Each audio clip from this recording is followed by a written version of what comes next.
ঘুষ এই বাংলাদেশে চলবে না না না। রাজি আছে মুসলমান? বাংলাদেশ, আগামীর বাংলাদেশ 2025 সাল হবে কোরআনের বাংলাদেশ। 24 সালের মধ্যে তারপরে তো দূষিত কিছু পদচারণ লেগে আছে।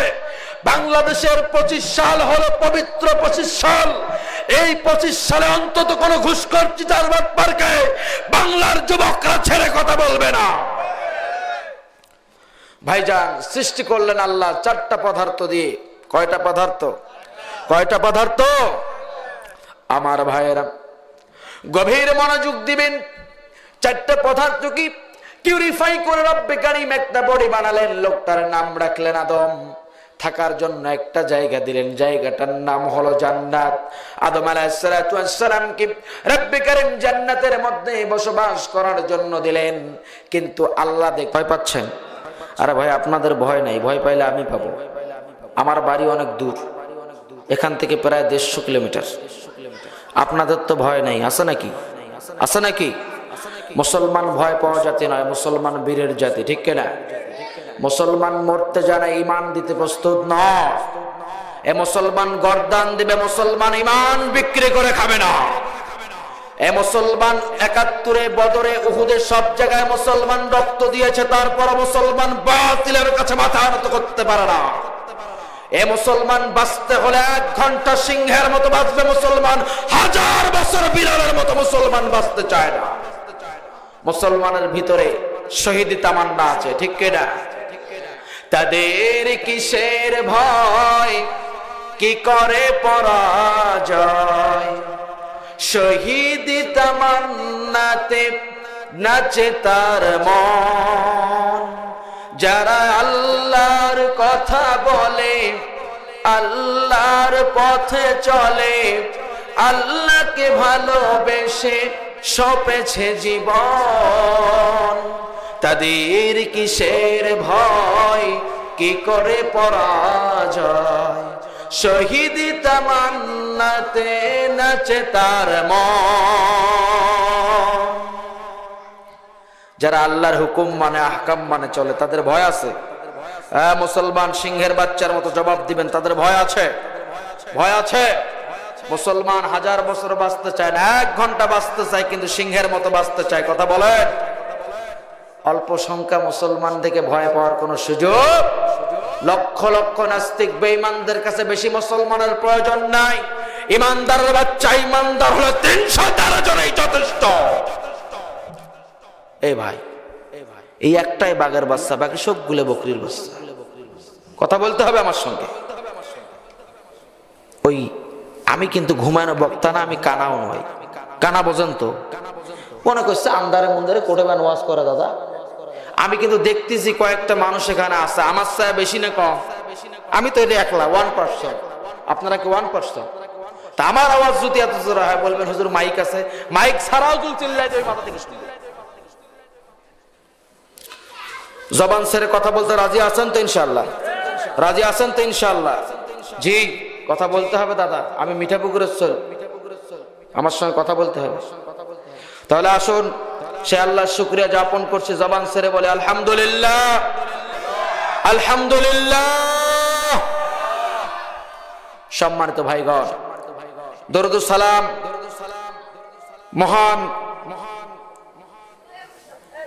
মানবতার শ্রেষ্ঠ দূত সাইয়্যিদুল মুরসালিন রাহমাতাল লিল আলামিন, দো জাহানের কান্ডারি সরদার দো আলম নবী মুহাম্মদ রাসূলুল্লাহর প্রতি সংক্ষেপে দরুদ ও সালাম পেশ করছি। সকলে পড়ি সাল্লাল্লাহু আলাইহি ওয়াসাল্লাম।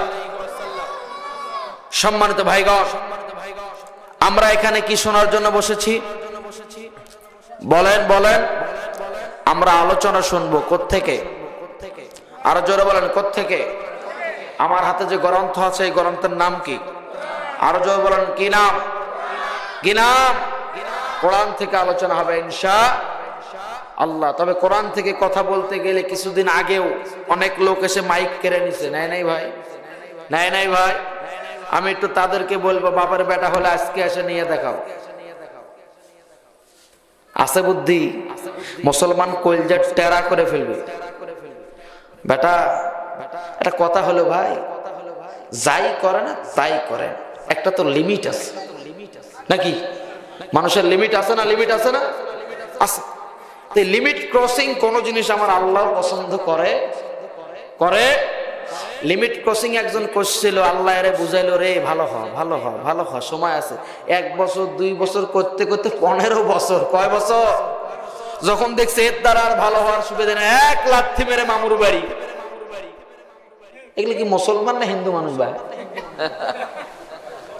কথা বলতে হবে। আমার কাছ থেকে কিছু নিতে গেলে আপনাদের কিছু দিতে হবে, কিছু পেতে গেলে কিছু দিতে হয়। জি, আগের ভাই ওয়াজ করে গেছে, জিহাদি ভাই, জিহাদি মানুষ, তো ওই হিসেবে তো উনি মাঠটা রাখি যেতে পারেন না। এটা ব্যর্থতা বক্তার না, শ্রোতার। কারণ বক্তার মুখ থেকে কথা বাইর করতে গেলে শ্রোতাকে টনটনা দোতারা সেতারা তারের মতো হতে হবে, তখন না টোকা দিলে বাঁচবে। কথা বুঝলে? দোতারা চেনেন? আমার চেয়ে আপনাদের চেনার কথা বেশি, কারণ আমার যুগে পাইনি, আপনাদের যুগে পাইছে। আমি তাও 2-1টা পাইছি, টোকা দিয়ে দেখছি। তো যদি আপনারা পেয়ে থাকেন দোতারা সেতারা টান যদি এরকম হয়, এটা টোকা দিলে বাঁচবে? বাঁচবে না। তার যদি বাঁকা হয়, একবারে লেড়া ফেরা তার, ওর গায়ে কোনো বলে নাই, ওটা টোকা দিলে বাঁচবে? টনটনা সোজা হয়, টোকা 10 বাঁচবে না ভাই? এরকম আপনাদেরকে টোকা দিলে আপনারা যদি বাজেন, আমি একটা খেলা দেখে দিয়ে যাই নাকি? অনেক দূর থেকে আসলাম, বারে খুব দুঃখ, গাড়িটা নষ্ট হয়েছে, এই জন্য বাসে আসছি, কষ্ট হয়েছে আমার মোটামুটি। যাই হোক, সুস্থ আছি, আপনাদের কাছে দোয়া চাচ্ছি। আপনাদের খেদমতে কোরআনুল হাকিম থেকে আপনাদের সামনে আলোচনা করব ভেবে একটি সূরার 2টি আয়াত এবং তার সাপোর্ট নিয়ে আরেকটি আয়াত এবং বিশ্বনবী সাল্লাল্লাহু আলাইহি সাল্লামের অসংখ্য অগণিত হাদিস থেকে একটি আয়াতের অংশ বিশেষ এবং আরেকটি হাদিসের অংশ বিশেষ এবং আরেকটি হাদিস তেলাওয়াত করেছি। আপনাদের খেদমতে আলোচনা করব ভেবে আল্লাহুল মুস্তাআন ওয়া বিয়াদিহিত তৌফিক। আমি সর্বপ্রথম আপনাদের কাছে দোয়া চাচ্ছি এবং সেই মহান মুনিবের কুদরতি কদমে কপাল ঠেকিয়ে দয়া ভিক্ষা চাচ্ছি। আল্লাহ রাব্বুল আলামিন যেন রংপুরের মিঠাপুকুরে জন্মগ্রহণ করা এই ইমাম মুর্তজার মুখ থেকে এমন কোন কথা বের করে দেয় যা আপনি আমি শুনে বুঝে আমল করে আমরা সকলেই বুঝে শুনে মেনে নিয়ে আল্লাহর কোরআনকে আঁকড়ে ধরে জান্নাতের মেহমান হতে পারি। আল্লাহ যেন কবুল করে। চিৎকার দিয়ে বলেন আল্লাহুম্মা আমিন। আরো জোরে বলেন আল্লাহুম্মা আমিন। প্যান্ডেলটা সুন্দর, তবে ওখানে একটা মেইন গেটের ব্যবস্থা থাকলে ভালো হতো। কথা বোঝেন নাই? যেগুলা মানুষ ওয়াজ শুনবে ওদের জন্য গেট, আর যেই খিচুড়ি দেওয়া হবে ওটা তালা। কথা বোঝেন না? তাইলে মানুষ হলে হয় যে বাবা প্রথম থেকে না বুঝলে পোটলা হারাবে। যাই হোক, তবে ভাইজান কিছু সুখের কথা দুঃখের কথা আপনাদের সঙ্গে একটু শেয়ার করেই ধীরে ধীরে যাই। উঠে যাবেন না, কথা আছে, বহু কথা আছে। আমি শুধু মিস কল দেব, কি বুঝলেন? একটা ফোনে যদি কল আসে মিস কল, এটা তৎক্ষণাৎ আমরা নাম্বার দেখে বুঝি এটা গ্রামীণ, বাংলালিংক, এয়ারটেল, ডিজিজ না কি সিম, আমরা কিন্তু নাম্বার দেখলেই বুঝি। এমন আমিও কিছু মিস কল দেব, আপনারা নাম্বার ধরে দেখেই বুঝে নেবেন। রাজি আছেন তো ইনশাল্লাহ? রাজি আছেন তো ইনশাল্লাহ? ভাইজান কি বলবো, কয়টা বলি আর কয়টা শোনেন? সব থেকে দুঃখের কথা হলো, আগে সুখেরটাই বলি, দুঃখেরটা পরে। আগে না হাসেন, পরে কাঁদেন। এই কোরআন নাজিল হয়েছে মক্কা মদিনায়। কোথায়? আরো জোরে কোথায়? কোন সূরা বাংলাদেশি আছে? সূরাতুল বাংলাদেশিয়া আছে কোথাও? মাক্কিয়া, মাদানিয়া, মক্কায় অথবা মদিনায়, মক্কায় অথবা মদিনায়। তাহলে এই মক্কা এবং মদিনার মধ্যে সূরাগুলো আল্লাহ নাজিল করলেন। তবে শুনে খুশি হবেন, এই কোরআন শরীফের উপর সব থেকে বেশি আমল করে সেটা আমেরিকা বুলগেরিয়া নয়, থাইল্যান্ড ইংল্যান্ড নয়, কুয়েত কাতার নয়, সেটা হলো আমাদের বাংলাদেশের মানুষ। সুবহানাল্লাহ পড়েন, সুবহানাল্লাহ পড়েন। ভাইজান বর্তমান জরিপ অনুযায়ী বাংলাদেশের মধ্যে মসজিদ আছে 3 লক্ষেরও বেশি। এরকম মসজিদ কোন দেশে নাই। 3 লক্ষেরও বেশি মসজিদ আর মাদ্রাসার তো অভাবে নাই। ভাইজান আমাকে বললো, ভাই তালোরা একটা ইউনিয়ন পরিষদের মতো জায়গা, এই জায়গার মধ্যে শুধু মহিলা মাদ্রাসায় আছে 8টা। তাহলে দুপসেসিয়া থানার মধ্যে কয়টা আছে? প্রতিটা পৌরসভা 8টা থাকলে ভাই কয়টা পৌরসভা নিয়ে একটা থানা হয়? 5-7টা না কয়টা? 7টা 8টা। 8টা করে দেখুন 27টে কত হয়? 56টা মহিলা মাদ্রাসা আছে খালি ধূপসেচিয়া থানাতেই। তাহলে ভালো না খারাপ? তাহলে ধূপসেচিয়া থানায় যদি 56 হয়, বগুড়া জেলার যতগুলো থানা আছে 56টা করেই হিসেব দেন ভাইজা, মেলা হয়ে যাবে। বাংলাদেশ তো আরো, আমার মিঠাপুকুর বাংলাদেশের মধ্যে সব থেকে বৃহৎ উপজেলা হলো মিঠাপুকুর। আমার মিঠাপুকুরও অভাব নাই, ঘর ঘর মাদ্রাসা, মসজিদ, মসজিদের প্রতি সপ্তাহে ইমাম সাহেবের খুতবা, পীরের খানকা, পীরের অভাব নাকি বাংলাদেশে? বর্তমান জরিপ অনুযায়ী বাংলাদেশে 65,000 পীর আছে। কত বাবা, গাছ বাবা, ডান্স বাবা, ন্যাংটা বাবা, খাজা বাবা, গু বাবা, আলু বাবা, পটল বাবা, বেগুন বাবা, বাবার কোনো অভাব নাই। এরপরে তো দেওয়ানবাগি, আটরশি, চরমনাই, তারপরে এগুলো তো আছেই। আমাদের সকলের কাজ কি? সবার কাজ হলো একটাই, যে দলমত নির্বিশেষে যাতে মানুষ ভালো হয়, এই মেহনতেই মানুষ ছুটছে, নাকি বলেন? তারপরে এই বাংলাদেশে বর্তমানে আরো ওয়াজিন একরাম তো আছেন, বক্তা শ্রোতার চেয়ে মনে হয় বাংলাদেশে এখন বক্তাই বেশি। আজকের পোস্টারের মধ্যে কয়টা বক্তা? বাপরে বাপ, 6টা না 7টা? 1 2 3 6টা বক্তা। তো আজকে এখানে যদি 6টা বক্তা হয়, আপনাদের এই এলাকায় আরো 4টে মাহফিল হচ্ছে, আমি দেখলাম আজকে 2টার গেট দেখছি। তো 4টে মাহফিল যদি হয়, 4 6 24টা বক্তা এই এলাকা। তাহলে আপনি বোঝেন, এই সবার কাজ হলো কি? মানুষকে ভালো পথে ডাকা, খারাপ থেকে নিষেধ করা, নাকি বলেন? তারপরও কি আমরা ভালো হচ্ছি? ভালো হচ্ছি? তো সব কাজেই হলো ভালোর দিকে টানা। এখন আমি আওয়ামী লীগ করেন, বিএনপি করেন, জামাত করেন, আর তার নামাজ থাকে, কথা বোঝেন নাই? আটরশি করেন আর চরমনাই করেন, জাসদ করেন আর বাসদ করেন আর খাসদ থাকেন, যাহাই করেন না কেন, দলমত নির্বিশেষে আপনার একটা পরিচয় হলো আপনি মুসলমানের বাচ্চা, মুসলমান। এই পরিচয় আছে না নাই? আছে না নাই? আছে। ভাই জানতে মুসলমান মানেই লোকটাকে রুজু হতে হবে কোন দিক? কথা বলে না, আল্লাহর দিকে। কার দিকে ভাই? আল্লাহর দিকে রুজু হতে হবে। কেন কেন কেন? আল্লাহর দিকে রুজু হতে হবে, আল্লাহর বিধান মানতে হবে, আল্লাহর আইন মানতে হবে। আল্লাহ ছাড়া অন্য কারো বানানো আইন মানা যাবে? কিন্তু মানুষ সেটার পিছনেই ছুটছে, নাকি? আপনারা 90 দশকের মানুষ এখানে আছেন না ভাই? অনেক আছে।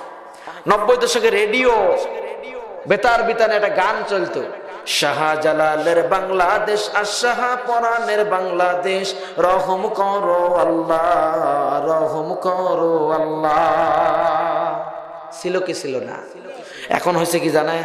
শেখ হাসিনার বাংলাদেশ আর খালেদা জিয়ার বাংলাদেশ, বিপদে পড়ছি আল্লাহ, বিপদে পড়ছি আল্লাহ। তাহলে দিন যাচ্ছে বেকায়দা, কমছে না বাড়ছে? কমছে না বাড়ছে? তাহলে কিভাবে এই মানুষকে ভালোর দিকে ডাকা যায়, আসুন সেই বিষয়ে একটু কথা বলি। ভাইজান, গুড নিউজ আমরা পেলাম যে আমেরিকা, বুলগেরিয়া, ইটালিয়ান সব থেকে কোরআনের উপর আমল করে হলে আমার বাংলাদেশের মানুষ। বিশ্বাস করেন, এই বাংলাদেশ ছোট্ট একটা জায়গার মধ্যে যত পরিমাণ তাফসির মাহফিল হয়, পৃথিবীর কোন রাষ্ট্রে এরকম মাহফিল হয় না। তাহলে বোঝা গেল আমরা বাংলাদেশ শতকরা 96% মুসলমানের মধ্যেও এত ওয়াজ নসিহতের কোনো প্রয়োজন হয় না। তারপর কেনই বা হচ্ছে, কেনই বা প্রয়োজন, এটা কিন্তু এই জাতির খুঁজে বের করা দরকার। ভাইজান, তাহলে এটা শুনলেন গুড নিউজ। এবার ব্যাড নিউজ শুনবেন না? এই কোরআন শরীফটা এখন আর ঘরের মধ্যে পাবেন না। পাবেন কোথায় জানেন?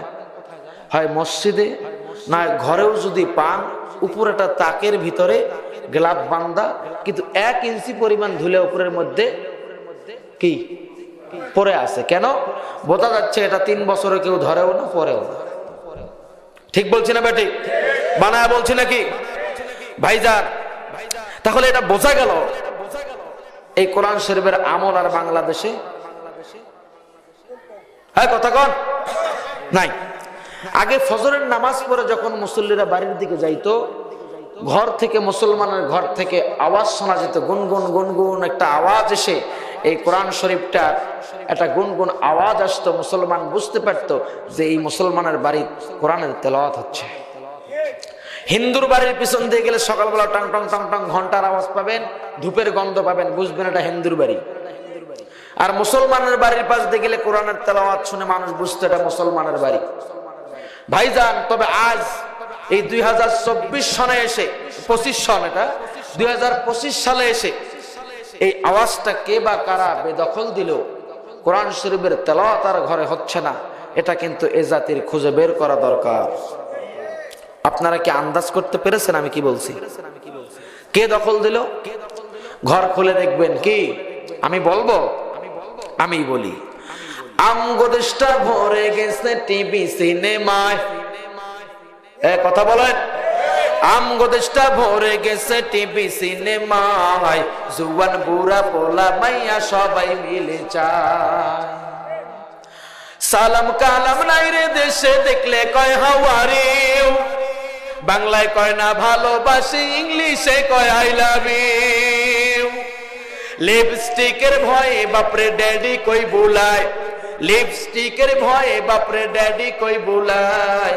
আমগো দেশটা ভরে গেছে টিভি সিনেমায়, জুয়ান বোরা পোলা মাইয়া বেগুন মিলিসায়। চুল দাড়ি পাকি গিয়ে হয়ে গেছে সাদা, পোলা পানে ঘর ফুরাইয়া হেতারে কয় দাদা। ওই দিন দেখি ওই বুড়াটাও, ওই দিন দেখি ওই বুড়াটাও চার দোকান টিভি চায়। আছে না? এমন বুড়া আছে না? চায় একটা আর টিভি দেখছে তো দেখছে, এদিক কেমত হয়ে গেল বুড়ার খোঁজ দেয়। আছে না? আছে না? মনে রাখিস ভাগ্যন সারি কবর যাবি, ফেরেশতারা লাইথায় লাইথায় দেখাইব টিভি। পূর্ণিমা স্বপ্নুরের নাচন দিবরে দেখায়, পূর্ণিমা স্বপ্নুরের নাচন দিবরে দেখায়। আমগো দেশটা ভরে গেছে টিভি সিনেমায়, জুয়ান বুড়া পোলা মাইয়া বেগুন মিলিসায়। তাহলে টেলিভিশন এসে এই কোরআনকে মানুষের অন্তর থেকে দূরে ফেলে দিয়ে উপরের তাকের মধ্যে তুলে দিলে, কথা বলেন ঠিক বলছি না বেঠিক? তাহলে এটা সরানোর দরকার আছে না নাই? আছে না নাই? এখানে 10টা মানুষ হাত তুলতে পারবেন আমার বাড়ির টেলিভিশন নাই? বাপরে বাপ, এই কোন এলাকা তাইলেন বা সব তো আল্লাহর ওলি। শুকরিয়া, আলহামদুলিল্লাহ, আলহামদুলিল্লাহ বলেন। আপনাদের এলাকায় টেলিভিশন খুব কম, তবে টেলিভিশন দরকার নেই, ঘরে ওয়াইফাই নেই কার কার? এখন ওয়াইফাই হলে মোবাইলতে সব ঘুতে দিয়ে বাইর করা যায়, টিভির আর দরকার হয় না, ওটা ওল্ড মডেল। সম্মানিত ভাইগণ, এটা হলো ব্যাড নিউজ, কষ্টের সংবাদ। তবে শোনেন, George Bernard Shaw, he is the greatest person super in the world। এই জর্জ বার্নার্ড শ একজন বিধর্মী মানুষ। কি মানুষ দাদা ভাই বলেন? কি মানুষ? বিধর্মী মানুষ। এই জর্জ বার্নার্ড শ এক লাইব্রেরির মধ্যে বসে একটা বই পড়ছে।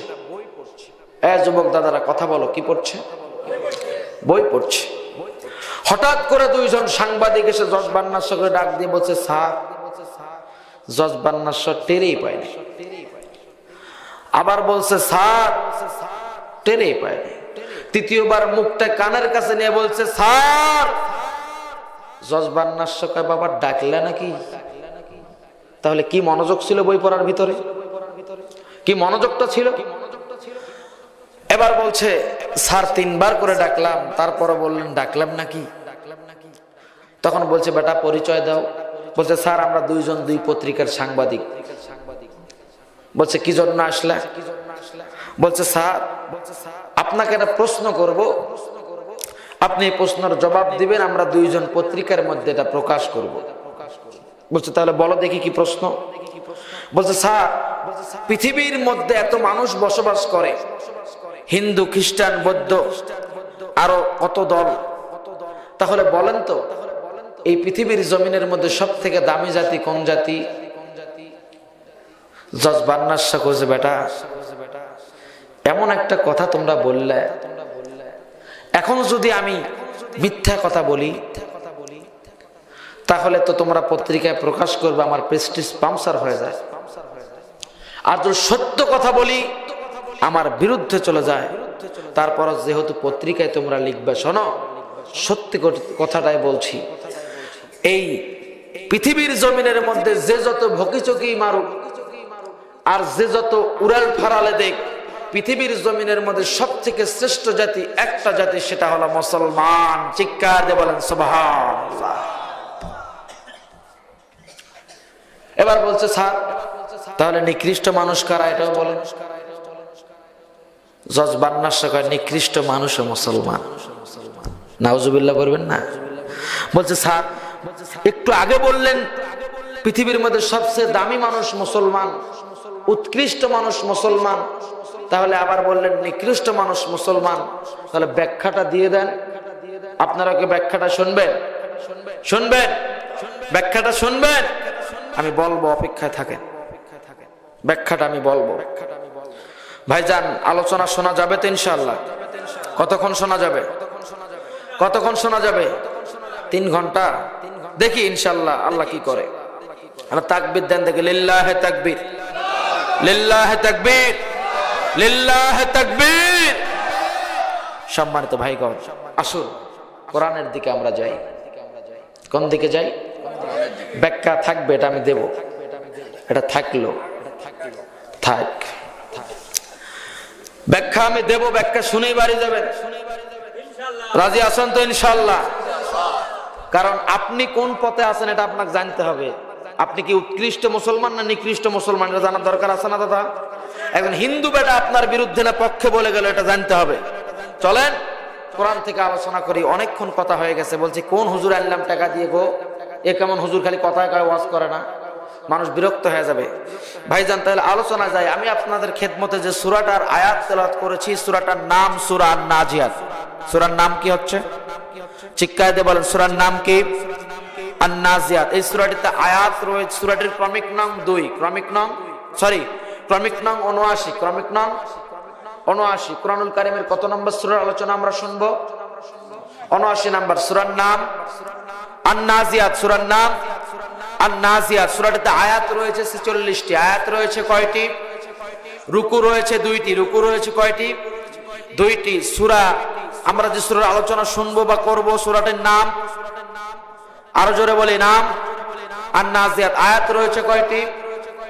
রুকু রয়েছে কয়টি? সূরাটি বিশ্বনবী সাল্লাল্লাহু আলাইহি সাল্লামের হিজরতের আগে অবতীর্ণ হয়েছে, এজন্য সূরাটি মাক্কি সূরা। সূরাটি কি সূরা? মাক্কি সূরা। আমরা এই সূরার প্রথম 2টা আয়াতের আলোচনা শুনবো ইনশাআল্লাহ। সম্মানিত ভাইগণ, এই কুরআনুল কারীমের মধ্যে মুফাসসিরে ইকরামের মতামত অনুযায়ী আয়াতে কারিমা রয়েছে 6666টা। কয়টা বললাম? মুফাসসিরে ইকরাম বলেন যে এই 6666 আয়াতের মধ্যে রব্বে কারীম বিধিবিধান দিয়েছেন মাত্র 666 আয়াতে। কয়টা আয়াত? 666 আয়াত। অর্থাৎ রুলস, যেটা বিধিবিধান, নিয়ম কানুন, আইন, এটা দিলেন কত আয়াতে? এই আইনগুলো হচ্ছে চোর চুরি করলে তার শাস্তি কি, ডাকাতি করলে তার বিধান কি, কোন বিবাহিত পুরুষ জেনা করলে তার বিধান কি, কোন অবিবাহিত যুবক জেনা করলে তার বিধান কি, একটা নারী বেপরদায় চললে তার বিধান কি। এই সব কিছু আল্লাহ মাত্র দিলেন 666টা আয়াতে। কয়টা আয়াতে বললাম? কানে সিমটি দিয়ে মনথন। কয়টা আয়াতে বললাম? 666। 6666 আয়াত থেকে যদি 666 বাদ যায়, বাকি থাকে কত? 6000। 2000 আয়াতের মধ্যে আল্লাহ রাব্বুল আলামিন বললেন, এবং ওই 666 আয়াতের মধ্যে ওই 666 আয়াতকে আল্লাহ বলেন আয়াতুল মুহকামাত হুন্না উম্মুল কিতাব। চিৎকার দিয়ে বলেন সুবহানাল্লাহ। যে এই আয়াতগুলো হলো কুরআনুল কারীমের মূল ভিত্তি, মূল আয়াতুল মুহকামাত হুন্না উম্মুল কিতাব। এই কিতাবের মূল ভিত্তি আয়াত আছে কয়টা? 666টা। এবং রব্বে কারীম 2000 আয়াত তার নিয়ামত এবং কুদরতের কথা বললেন। বলে বলে বান্দাকে ভালোর দিকে ডাকলেন। কোন দিকে ডাকলেন? বলবেন হুজুর এটা আবার কেমন কথা? নিয়ামত আর কুদরতের কথা বলে কেমনে ভালো হওয়া যায়? কথা বলতে হবে। এই আয়াতে কারিমা আল্লাহ নিয়ামত এবং কুদরতের যে আয়াতের কথা আল্লাহ বললেন, রব্বে কারিম এই আয়াতগুলোর নাম দিয়েছেন আয়াতুল মুহকামাত ও আত-তাযকির বিআলা ইল্লাহ ইয়ানি বিকুদরাতিল্লাহ। চিৎকার দিয়ে পড়েন সুবহানাল্লাহ। এই আয়াতগুলোর নাম কি দিলেন? যে কুদরত ও নিয়ামতের কথা আল্লাহ বললেন। কি বললেন ভাই? নিয়ামতের কথা বললেন। কয় হাজার আয়াতে?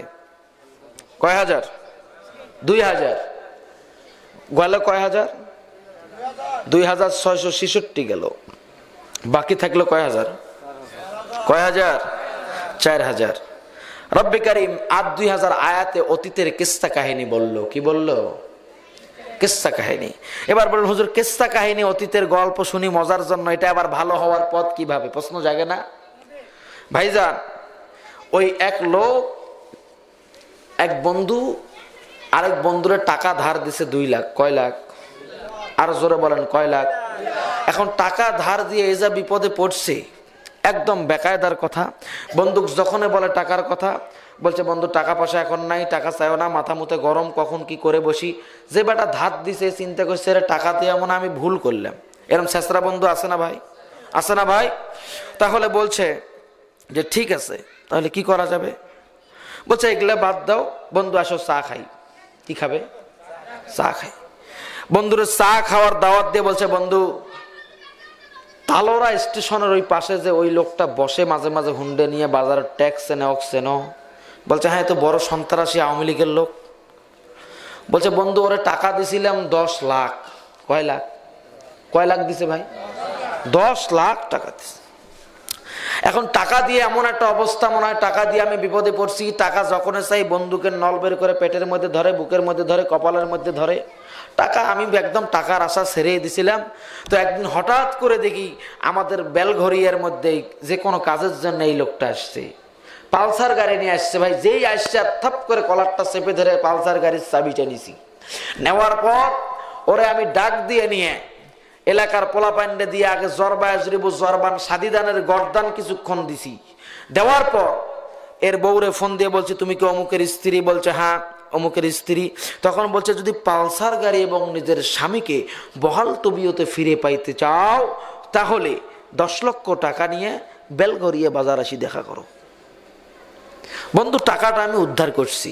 আচ্ছা বলেন তো, এই বন্ধু যে বন্ধুরে গল্প বলছে এর মধ্যে কোনো হিকমত আছে? নাই? নাই আছে।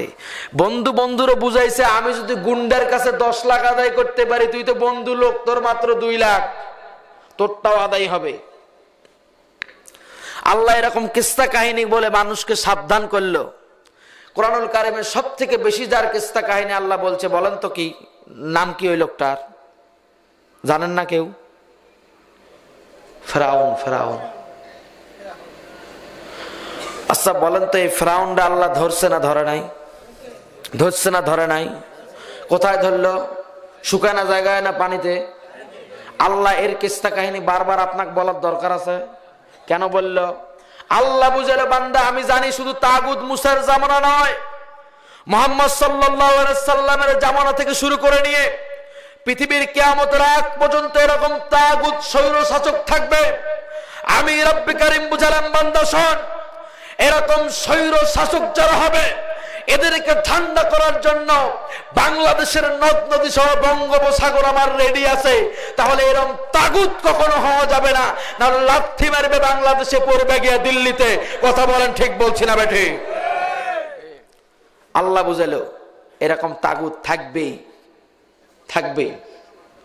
সম্মানিত ভাইগণ, আরেকটা লোকের কথা আল্লাহ বলছে, এ মাঝে মাঝে মৌলবি দেখলে হামলা দিত, জেল দিত, জরিমানা দিত, আবার অগ্নিকুণ্ডে নিক্ষেপ করতো। আছে না নাই? এটার নাম কি? কি নাম? ফেরাউন। ফেরাউন না নমরুদ? এর নাম নমরুদ। তো এই নমরুদরা আল্লাহ ধরছে না ধরে নাই? কোথায় কি দিয়ে ধরলো? আরে ভাই মশা না, আরে ভাই ল্যাংরা মশা। আল্লাহরে ল্যাংরা মশা দিয়ে ধরলো কেন? যদি এটা সুস্থ মশা দিয়ে ধরতে, সেলা চামুন্ডা গুলো বলতো আমাদের নেতার নাকের ভিতর এই বড় একটা মশা ঢুকছে, ঢুকে খালি নাকের মধ্যে ঘুষুম ঘুষুম শুরু করছে, আমরা জুতে দিয়ে বাড়ি দিলে ভালো হয়, বেড়াতে বেড়াতে নেতা শেষ। আল্লাহ ল্যাংরা মশা দিছে। কি মশা দিছে? ল্যাংরা মশা দিছে। ভাই আল্লাহ বুঝালো যে যারা নমরুদের মতো স্বৈর শাসক হবা, জেল দিবা, হামলা দিবা, জুলুম দিবা, ওলামা একরামকে ফাঁসির কাস্টে ঝুলাবা, স্বৈর শাসক তোমরা শুনে নাও, আমি রব্বে কারিম নমরুদকে যেমন ল্যাংরা মশা দিয়ে শায়েস্তা করেছিলাম, বাংলাদেশে মশা এখন বাড়ছে, কমে নাই। এডিস মশা, লেডিস মশা, ডেঙ্গু মশা, মশার অভাব নাই। এবং তামাম পৃথিবী সহ বাংলাদেশের তাওহীদ জনতার জুতাও রেডি আছে। তাগুত তোরা সাবধান হয়ে যা। এলে কোনো ভোল্ডে নাই ভাই, মাইকের কথাই হচ্ছে না, মাইকের জনগণ কথা বলতেছে। আপনারা আমার কথা বোঝেন না, তাহলে কথা কর না কে? দোয়া কর্ম, দোয়া করলেও যা, এখন করলেও যা, 1 ঘন্টা পড়লেও আমার কাম হয়ে গেছে। স্টেজ উঠছি তো আমি। আমার মেজাজ গরম করেন না, শান্তভাবে ওয়াজ করবেন দেন। আপনারা কথা না বললে আমার বাবার ঠেকা পড়ে না আপনাকে জোর করে বোঝানোর। আমি আপনার স্কুল টিচার নই যে প্রতি মাসে আপনার বাবার কাছে বেতন নিয়ে খাই। কথা বলতে হবে আমার সঙ্গে। রাজি আছেন? রাজি আছেন? এটা তাকবীর দেন, লিল্লাহে তাকবীর, লিল্লাহে তাকবীর। তাকবীর সময় ভোল্ট আছে, কিন্তু পরে তো আর কিছু কয় না। সম্মানিত ভাইগণ, কথা বলতে হবে। বক্তার কাছে কথা নিতে হলে আপনাদেরকে বলতে হবে। তাহলে আল্লাহ বুঝালো, বান্দা স্বৈর শাসক হওয়া যাবে না। আমি আল্লাহও রেডি আছি, আমার তাওহীদের জনতাও রেডি আছে। কিন্তু মুসলমান যে জুতার ব্যবহার করতে পারে সুযোগ মতো, এটা 5 আগস্টের পরে জানা গেছে। হ্যাঁ মুসলমান কথা বলে, 5 আগস্টের পরে এটা ভালো করে বোঝা গেছে মুসলমান সুযোগ পাইলে জুতা ব্যবহার করে। কয় হাজার আয়াত গেল ভাই? 4666, বাকি আছে 2000। কয় হাজার? 2000। এই 2000 আয়াতে কারিমার মধ্যে রব্বে কারিম এই আয়াতগুলোকে ওলামা একরাম নাম দিয়েছেন আত-তাযকির বিমা বাদাল মাউত। আল্লাহ মৃত্যুর পরের কথা বলে বলে বান্দারে সচেতন করলেন। আল্লাহ এটা বুঝালেন, বান্দা বুঝে নাও তোমাকে কিন্তু মরতে হবে। এর মানে মরার সোজা হওয়ার আগেই তুমি একটু সোজা হও। তাহলে আমরা যে আলোচনা করব সেটা আজকে কবরের নিচে, মাটির নিচের আলোচনাই করব ইনশাআল্লাহ।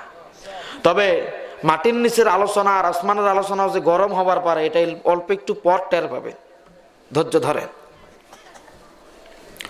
সম্মানিত ভাইগণ, পৃথিবীর জমিনে রব্বে কারিম সর্বপ্রথম যে মানুষটা সৃষ্টি করলেন, মানুষটা পুরুষ না মহিলা?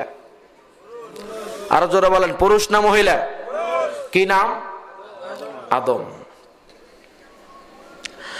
আমার ভাইরা গভীর মনোযোগ দিবেন। রব্বে কারিম সর্বপ্রথম পৃথিবীতে যে মানুষটা সৃষ্টি করলেন, রব্বে কারিম লোকটার নাম রেখেছেন আদম। আদম সারা পৃথিবীতে নাম আরো ছিল। আল্লাহ কেনই বা আদম আলাইহিস সালামের নামটা আদম করে রাখলেন?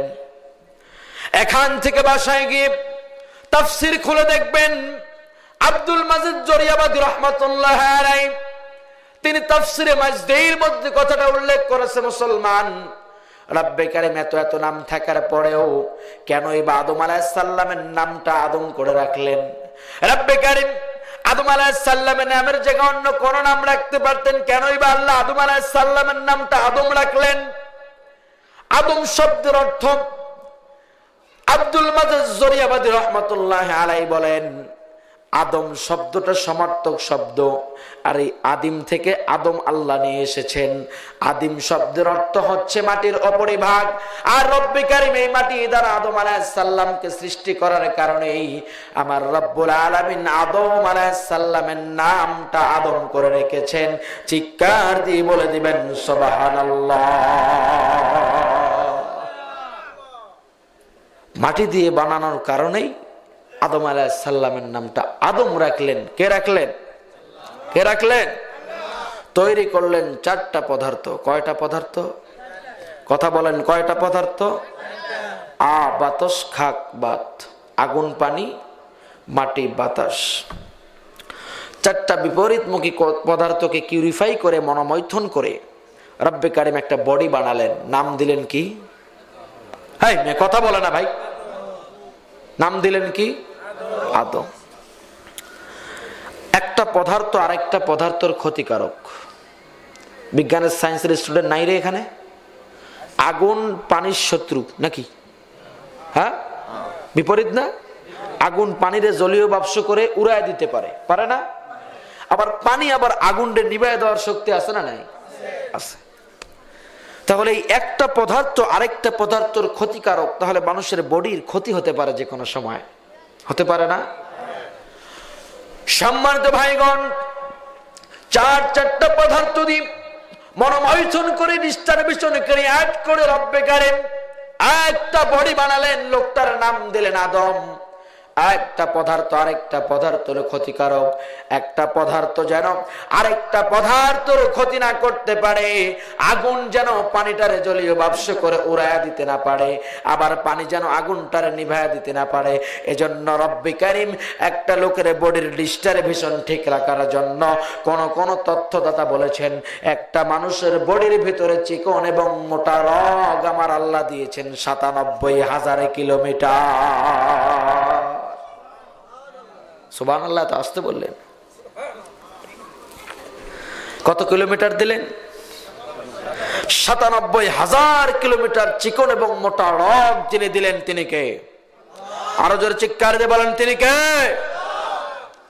এটা কি টাকা পয়সা লাগছে? কে দিলেন এটা? জি বাবাজি, যখন তুমি ছোট্ট ছিলে দাঁত ছিল না মুখে, তরল খাবার দিলেন মালিক মা জননীর বুকে গো, মা জননীর বুকে। সেই আল্লাহরে ভুলো না রে, সেই আল্লাহরে ভুলো না রে, জীবন থাকার যাক। আল্লাহরে ডাকরে বান্দা, আল্লাহরে ডাকরে বান্দা, আল্লাহ বলে ডাক। এবার ডাক দেন না আল্লাহ, আর জোরে ডাক দেন না আল্লাহ। দাদা কে দিলেন এটা? আর জোরে বলেন কে দিলেন? টাকা পয়সা দেওয়া লাগছে? ঘুষ টুস, ঘুষ বোঝেন তো? এই কথা বলেন। বক্তা আনবেন কানা বক্তা, কোন এমন বক্তা আনবেন না যাতে আপনাদের কষ্ট হয়। আপনারা সবাই বিছনা করে ল্যাব গাওয়া দিয়ে শুতবেন, বক্তা ওয়াজ করে চলে যাবে। আমি ওই বক্তা নই। আমার কথা এখন থেকে আপনি সাপোর্ট না দিলে, ব্রেন্ডে না ঢুকলে পরে যায় ফিনিশিং কসু বুঝবেন না। আমি যে আয়াত কইছি কোন জায়গায় ঢুকছি? মুকদ্দমা বলতেছি আপনাকে বোঝানোর জন্য। আমি তো পারতাম একদম জোরাতালি সেরা খাতা বক্তৃতা দিয়ে যাইতে পারতাম না। আপনি আগাও বুঝতেন না, মাথাও বুঝতেন না। তো কথা বলতে হবে। আপনারা কথা না বললে আমি কি বুঝি যে আপনারা বুঝছেন? দেওয়া লাগছে? ঘুষ টুস দিছেন? কিসে দিলেন? ফ্রিতে দিলেন। এখন ঘুষ ছাড়া কোনো কাম হয়? এরকম ঘুষখোর সমাজে আছে না নয়? আর একটু ধীরে বলেন, ধীরে বলেন, মায়ের আসতে পারে। ঘুষ আছে না নয়? দুর্নীতির ওই আঁকড়ায় বসে জাহির করে জ্ঞান, দুর্নীতির ওই আঁকড়ায় বসে জাহির করে জ্ঞান। কলম দিয়ে কামায় টাকা, কলম দিয়ে কামায় টাকা, ধরে সাধুর ভান। ওরা শিক্ষিত শয়তান, ওরা শিক্ষিত শয়তান, ওরা শিক্ষিত শয়তান, ওরা শিক্ষিত শয়তান। ওরা হলো দেশের লাগি মহামারীর মতো, ফাইলে কলম ঠেকায়া চালায় ওরা নির্যাতন। ওরা হলো দেশের লাগি মহামারীর মতন, ফাইলে কলম ঠেকায়া চালায় ওরা নির্যাতন। ঘুষের টাকায় ওদের ভুড়ি, ঘুষের টাকায় ওদের ভুড়ি করে যে টান টান। ওরা শিক্ষিত শয়তান, ওরা শিক্ষিত শয়তান, ওরা শিক্ষিত শয়তান, ওরা শিক্ষিত শয়তান। এরকম শিক্ষিত শয়তান সমাজে আছে না নাই? সব জায়গায় থাকলেও গানবেল ঘরে একটাও নাই। আছে? আছে? হাই হাই, তাহলে খবর খারাপ হতে আছে। এদের অবস্থা শুনবেন, এরা ঘুষ খাবে না করবে কি? শিক্ষাঙ্গনের দিকে রে ভাই দেখো না চোখ মেলিয়া, ছাত্র ছাত্রী বই রাখিয়া আছে শুধু প্রেম লইয়া। শিক্ষাঙ্গনের দিকে রে ভাই দেখো না চোখ মেলিয়া, ছাত্র ছাত্রী বই রাখিয়া আছে শুধু পীড়িত লইয়া। অস্ত্র সে তো সঙ্গের সাথী, অস্ত্র সে তো সঙ্গের সাথী বানাইতে মাস্তান। ওরা শিক্ষিত শয়তান, ওরা শিক্ষিত শয়তান, ওরা শিক্ষিত শয়তান, ওরা শিক্ষিত শয়তান। এরকম শিক্ষিত শয়তান আছে না নাই? আছে না নাই? আপনাদের এলাকার খবর আপনারা ভালো জানেন, কিন্তু আমার মিঠাপুকুর অভাব নেই। আর আমার নানা চেয়ারম্যান, জন্ম নিবন্ধন একটু ভুল সারাতে গেলাম 300 টাকা। চেয়ারম্যান আমার নানা। ভাইজা অপেক্ষায় থাকেন, কথা বলবো। আমি তো আছি, মাত্র শুরু করতেছি, সময় দেওয়া যাবে তো ইনশাল্লাহ? ইনশাল্লাহ। জি, এই শিক্ষিত শয়তানগুলো পুরুষের সংখ্যা বেশি না মহিলার সংখ্যা বেশি? এই পুরুষের ঠাপ করেছে মহিলা। জি, এই যুবকদের চরিত্র নষ্ট করে দিল এই নারীগুলো। ভাইজান, এই নারীগুলো বেপরদায় ঘোরাফেরা করে, এদের সৌন্দর্য মণ্ডিত করে যুবকদেরকে দেখায় আর বলে লাখ ভেলকি লাখ, গাং বেল ঘরিয়ার যুবকের চোখে মুখে লাখ। এরা ভদ্রতা জাহির করতে যায়, নিজের যে কত ছোট করছে নিজেও জানে না। এদের অবস্থা শুনবেন। চুলগুলা খাটো খাটো, শার্ট প্যান্ট আটো শাটো, সানগ্লাস চোখে তার যেন কোন জমিদার। সেদিকে পড়লো দু চোখ, মনে হলো ভদ্রলোক। সামনে যাইয়া দেখি পুরুষ মানুষ না, মাশাআল্লাহ দাঁড়ায় আছে মিস জরিনা আপা, মাশাআল্লাহ দাঁড়ায় আছে মিস জরিনা। এটা হলো মেয়েদের অবস্থা। এ ভাই ভুল বললেন, ভুল বললাম। আস্তাগফিরুল্লাহ নাউজুবিল্লাহ বলা ছাড়া আমাদের কোনো কাজ নাই, আছে নাকি? আছে। আমরা তো ওই ডিপার্টমেন্টের লোক। বিশাল বড় হুজুর, মসজিদ থেকে বারে দেখাটা প্যান্ট আর গেঞ্জি পরা, গেঞ্জির জন্য প্যান্ট বাড়া খালি এরকম করে টানে। মৌলবীকে আস্তাগফিরুল্লাহ, এবার আস্তাগফিরুল্লাহ ডাইনত থেকে বামে ঘুরি দেখে আরেক পিস। মৌলবী কয় নাউজুবিল্লাহ। এই আস্তাগফিরুল্লাহ নাউজুবিল্লাহ বলা ছাড়া বাংলার টেকনাফ থেকে তেতুলিয়া, রূপসা থেকে পাথুরিয়া, সোনার বাংলায়, স্বাধীন বাংলা, আমাদের চলে যাওয়া পালায়া যাওয়া গভর্নমেন্টের আদরের ডাক স্মার্ট বাংলায় আলহামদুলিল্লাহ বলার পরিবেশ অন্তত বাংলার জমিনে না হবে। যদি কোরআনের পথে আসতে পারেন, যদি কোরআনের পথে আসতে পারেন, আলহামদুলিল্লাহ বলার পরিবেশে হবে। কারণ সবকিছুর সমাধান দিতে পারে। সমাধান, সমাধান চাও যদি জীবনে মরণে, ফিরে চাও খোঁজে নাও চোখ রাখো কোরআনে। তবেই পাবে সুখ শান্তির ঠিকানা, তবেই পাবে সুখ শান্তির ঠিকানা। যদি মেনে নাও কোরআন মনে প্রাণে, সমাধান, সমাধান চাও যদি জীবনে মরণে, ফিরে চাও খোঁজে নাও চোখ রাখো কোরআনে। এই যুবতীরা নামতে নামতে এমন নিচে নামছে ভাই, এদের বললেই লজ্জা লাগে, তাও এদের শরম নাই। শরম আছে? শরম আছে? ওই যে ভাতিজা বলছে চাচা, জি বাবা। বলছে চাচা আগে যে একটা বিয়ে করলাম। বলছে হ্যাঁ, বউ কি হয়েছে বা? চাচা বউটার একটা দোষ আসলো, ছোট্ট আনা দোষ, এটাকে যেন তালাক দিছি। এ ভাই কি করছে? বলছে বৌমার দোষ কি ছিল? চাচা এ চাউল খাইতো। কি খাইতো? চাউল খাইতো। বলছে বাবা পরে কি আর বিয়ে শাদী করো নাই? বলছে হ্যাঁ করছি। চাচা বিয়ে করে তো বিপদে পড়ছি চাচা। বলছে কেন? বলছে চাচা আগেরটা চাউল খাইতো, বর্তমান যেটা আছে এটা ধানে খায়। এ ভাই বেকায়দা বাড়ছে না কমছে? বাড়ছে না কমছে? আগেরটা খাইতো চাউল, বর্তমানটা খায় ধান। ভাইজান আজ থেকে 30 বছর আগে যে বেটিগুলো ছিল, মহিলাগুলো ছিল, জরিনা, সকিনা, আলেমা, ফাতেমা, জোহরা, এই বেটিগুলোর ছোট্ট একটা চাউল খাওয়া দোষ ছিল। আমি কি বলবো? বলবো চাউল খাওয়া দোষ ছিল, বেটিগুলোর পড়ালেখা কম ছিল, এটা হয়েছিল তাদের চাউল খাওয়া দোষ।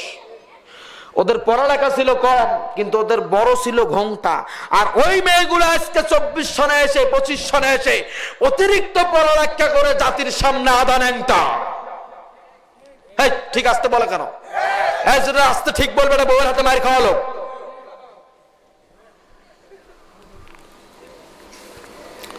ভাইজান, তাহলে বেকায়দা বাড়লো না কমলো? আমরা চাই ভালো পথে আমাদেরকে নিয়ে যায় কোন দিকে? খারাপ পথে। এটা কেসটা মনে পড়লে বলবো নাকি? আমার দাদার কাছে শোনা, এটা আবার গল্প, কেউ আবার চ্যালেঞ্জ করেন না ভাই, কোরআন হাদিসে নাই। জোলা বোঝেন? আমি কিন্তু 3 ঘন্টা আপনারা বলছেন, এজন্য আলোচনা লম্বা, শাখা পোশাখা বের করছি, ফিনিশিং একসাথে হবে। আপনারা থাকলে আমি আসি, আমি আজকে থাকে যাবো, কাল গাড়ি নিয়ে আসিনি তো ভাই, গাড়িটার সমস্যা। তো গল্প হলো জোলা চেনেন?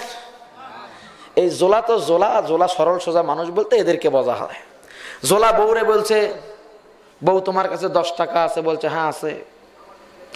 বলছে এই 10 টাকা দাও, আমি এটা ঘোড়ার ডিম কিনবো। কি কিনবে ভাই? ঘোড়ার ডিম। বলছে ঘোড়ার ডিম দিয়ে কি হবে?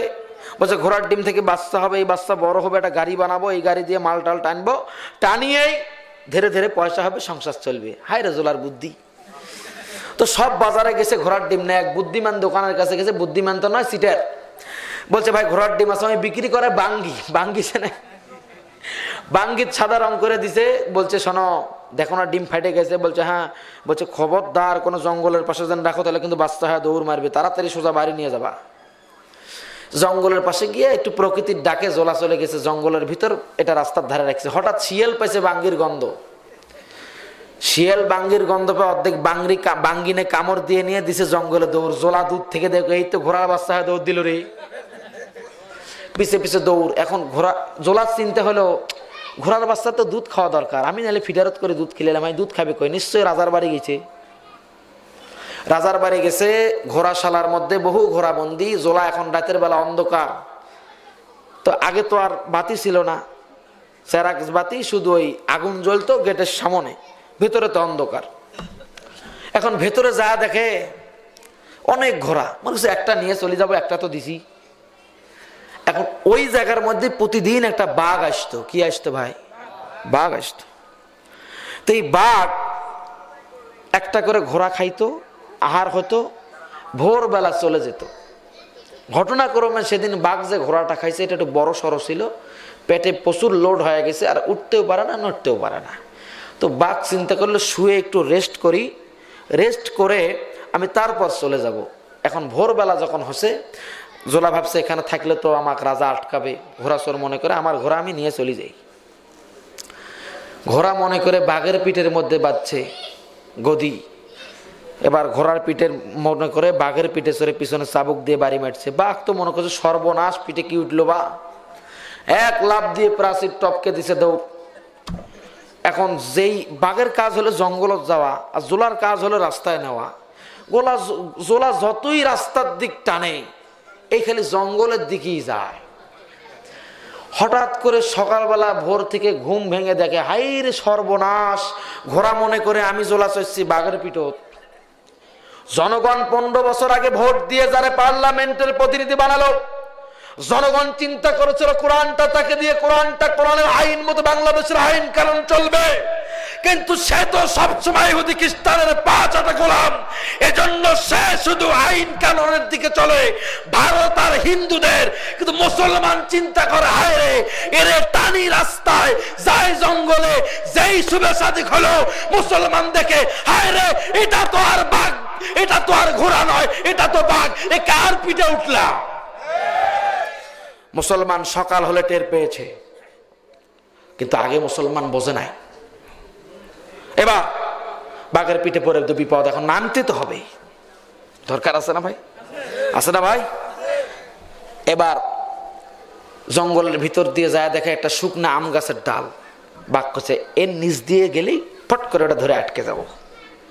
এবার যেই নিচ দিয়ে গেছে ফট করে ওটা ধরে আটকে গেছে। বাঘের তো ভয় আছে, বাবা আবার যদি দুই একটা দেয়, ভয় আছে না নাই? ভয় আছে না নাই? ঠেলা যে কত বড় জিনিস 5 আগস্টে মানুষ বুঝতে পারছে। ঠেলার চোটে বদনা ফাটে রে, আরো ফাটে লুটা অজাতের সাথে কইরা প্রীতি, জাতের হইল খোটা রে, ঠেলার চোটে বদনা ফাটে রে। ঠেলা যে কত বড় জিনিস 5 আগস্টে মুসলমানও টের পাইছে, যে ঠেলা খাচ্ছে সেও বুঝতে পারছে। এবার ওখানে উঠে সারা রাতের ঘুম জাগা, ওই ডালের ওপর ঘুম। এ আবার যায় ভারতের শিয়াল দিয়ে দিছে বিচার। ভারত মশাইয়ের শিয়াল আছে না, একটা পাতি শিয়াল, নাম কি? হ্যাঁ, বলছে মামা সর্বনাশ। বলছে কি? বলছে পিঠে কি যেন ওটা উঠছে বাবা, এমন পিটেছে দেশ ছাড়ি পালাতে বাধ্য। এবার বলছে দেশ ছেড়ে পালাতে বাধ্য, চলো ওর একটু সাইজ দেই। শিয়াল এসে বলছে বেটা দাঁড়া, তোরে তো খাবো, তোর চামড়া হাড্ডি সব সহ খাওয়ার কথা আছে। হা করে আছে উপরের দিক। একটু পর ডাল ভেঙে শিয়ালের ঘাড়ত, ঘাড় ভাঙা শিয়াল এখন ঘাড় নিয়ে দৌড়ার পায় না। দৌড়ে যাইতে যাইতে বড় একটা আমেরিকান বাঘ আছে না ভাই? এই আমি গল্পের মাধ্যমে কিন্তু অনেক অ্যাঙ্গেল করতেছি, আপনারা বুঝলেন না বোঝেন নাই? যা বিচার দিছে, সর্বনাশ, আপনি আমাদেরকে একটু সাহায্য করেন। কি সাহায্য? বলছে এক লোক আমাদেরকে এই অবস্থা করছে, আমার ঘাড় ভেঙে ফেলছে, ওর পিছনের অবস্থা তো শেষ, পিটায়া শেষ। বলছে তাহলে কি করা দরকার? বলছে ওর কিছু করতে দেখেন। এই বেটা তাল গাছের উপর উঠে ঘুম দিছে। এখন এ তো বড় বাঘ, লেজ দিয়ে নাকের মধ্যে সুড়সুড়ি দেয়। ঘুমানো মানুষকে সুড়সুড়ি দেয়। আচ্ছা বলেন তো এই জোলা কি আর জোলা আছে? হ্যাঁ, মুসলমান বোকা কি আর বোকা আছে রে? মুসলমান বোকা আর বোকা নাই, চালাক হয়েছে। যেই দেখছে হায় রে বাঘের লেজ, খপ করে থাপাতে ধরছে। এবার ও যেখানে দেখছে কিরে আমার তো লেজ আটকে গেছে, এবার টান দেয়, এও টান দেয়, ও ঢিল দেয়, এও ঢিল দেয়, এও টান দেয়, ও টান দেয়, এরকম করতে করতে লেজ ছিঁড়ে গেছে। এখন বিচার দিতে গেছে আমেরিকান, যাদের হাতে সবকিছু, এরকম কিছু চামচা লাল চামড়াওয়ালা লাল কুত্তাগুলোর বিচার দিছে। সিংহ বনের রাজা যায় বলছে সিংহ মহাশয় এই অবস্থা, এক জোলা বোকাশোকা আমারে পিটায়, এত পিছনের অবস্থা শেষ, আরেকটা বলছে আমার ঘাড় শেষ, এর সাথে তো পারা যাচ্ছে না। বলছে আর্জেন্ট টাইম, সকলকে ডাকো, এর সাইজ করার কথা আছে। এবার এসে একটার পর একটা ওই লেজ ছাড়া বাঘটা আছে না, অত বড়, ওরে দিছে সবার নিচে দিয়ে, একটার পিঠে আরেকটা এইভাবে উঠতে উঠতে, আর একইটা প্রাণী যদি হয় তাহলে ওরে ধরতে পারবে। এখন জোলা দেখছে সর্বনাশ, বুদ্ধি তো খাটা লাগবে, আর জোলা থাকলে হবে না। বলছে সবগুলা বাদ, নিচের লেজ ছেড়াটার আগে সাইজ কর। এবার লেজ ছেড়াই কথা শুনে বলছে আল্লাহ, একবার লেজ হারাইছি, নিচ থেকে বের হয়ে দিছে দৌড়। আচ্ছা বলেন তো, যখন উপর থেকে নিচ থেকে দৌড় দিছে, উপরের গুলো আর আছে?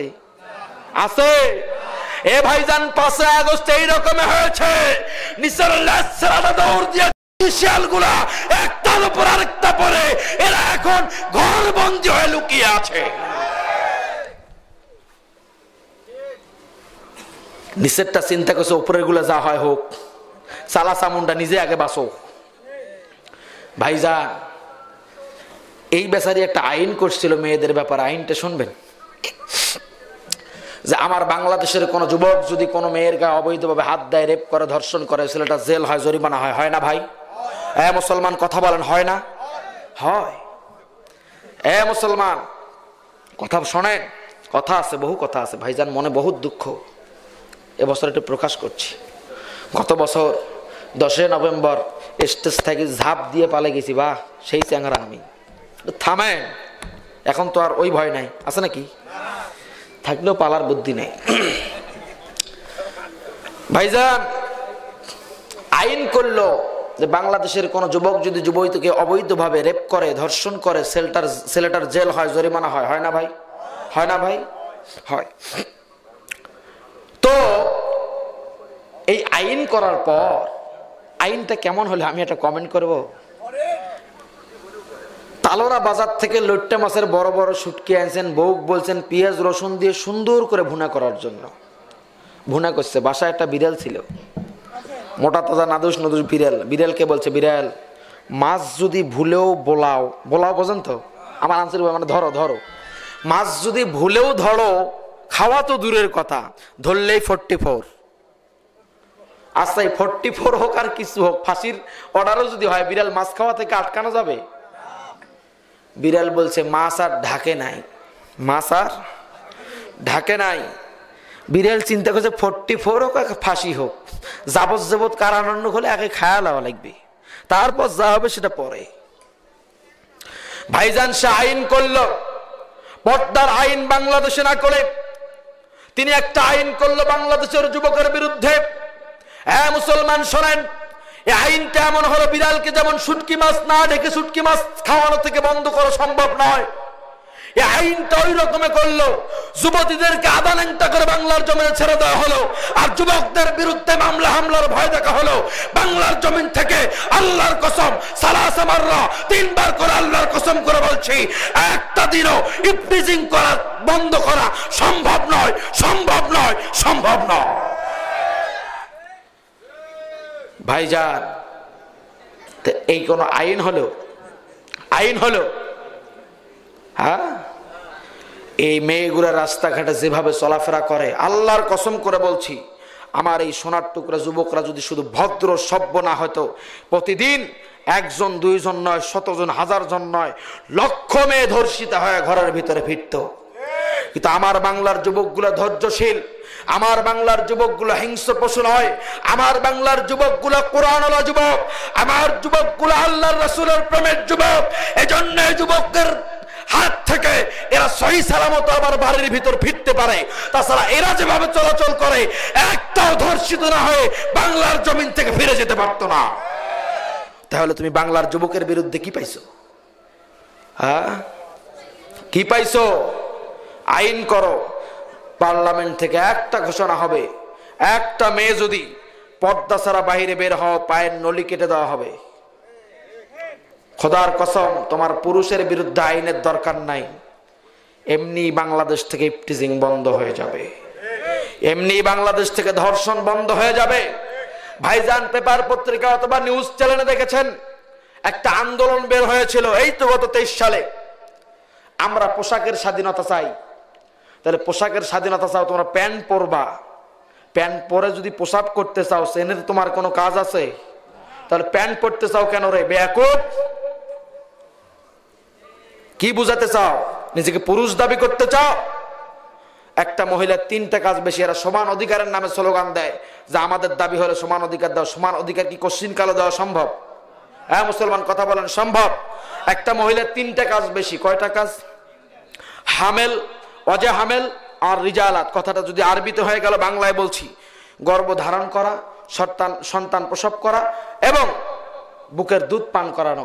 আচ্ছা, আপনার বউজুল সমান অধিকারের দাবিতে আপনাকে বলে যে আমি তো সমান অধিকারের দাবিতে আছি, তাহলে আমার পেটে যে বাচ্চা তুমি প্রসব করো, এটা সম্ভব? বা আমি বাচ্চা প্রসব করছি, তুমি বুকের দুধ খাওয়াও, এটাও সম্ভব? তাহলে সমান অধিকার দিল কেমনে? সমান অধিকার হয় কেমনে?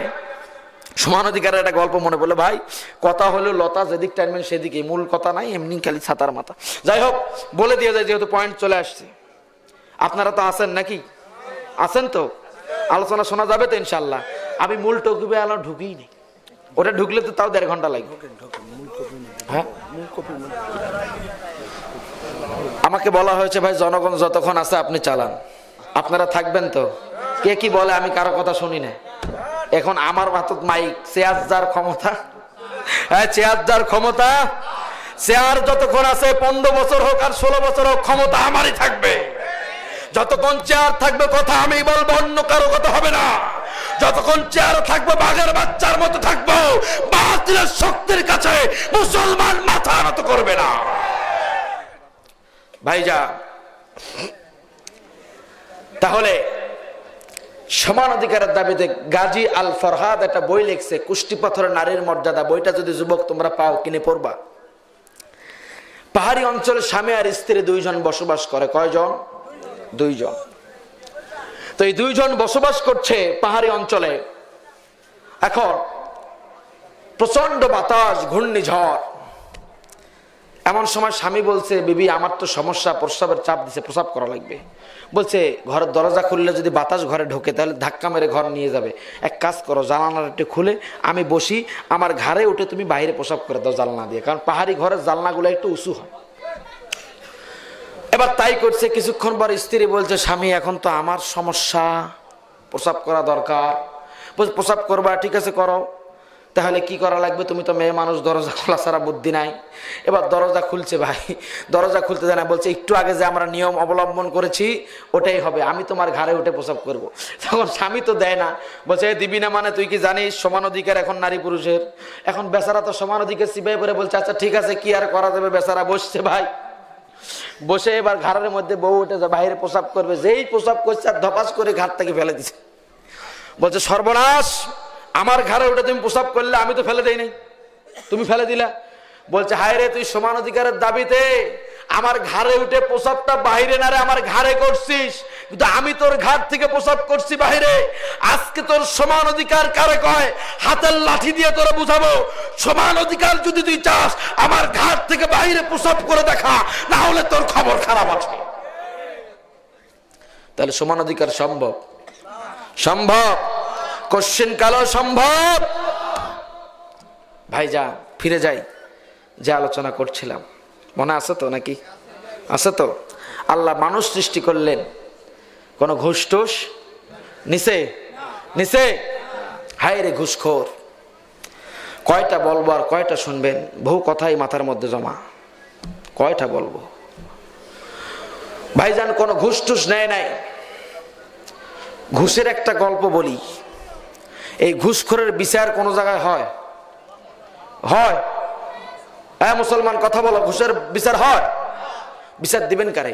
ওই যে এক বেটা বলছে লেচুর গাছে ব্যাগ ধরে লেচু চুরি করতে চলছে। এখন বাড়ির লেচুর গাছের মালিক দেখে বলছে বেটা নাম, তোর কঠিন বিচার হবে, নাম।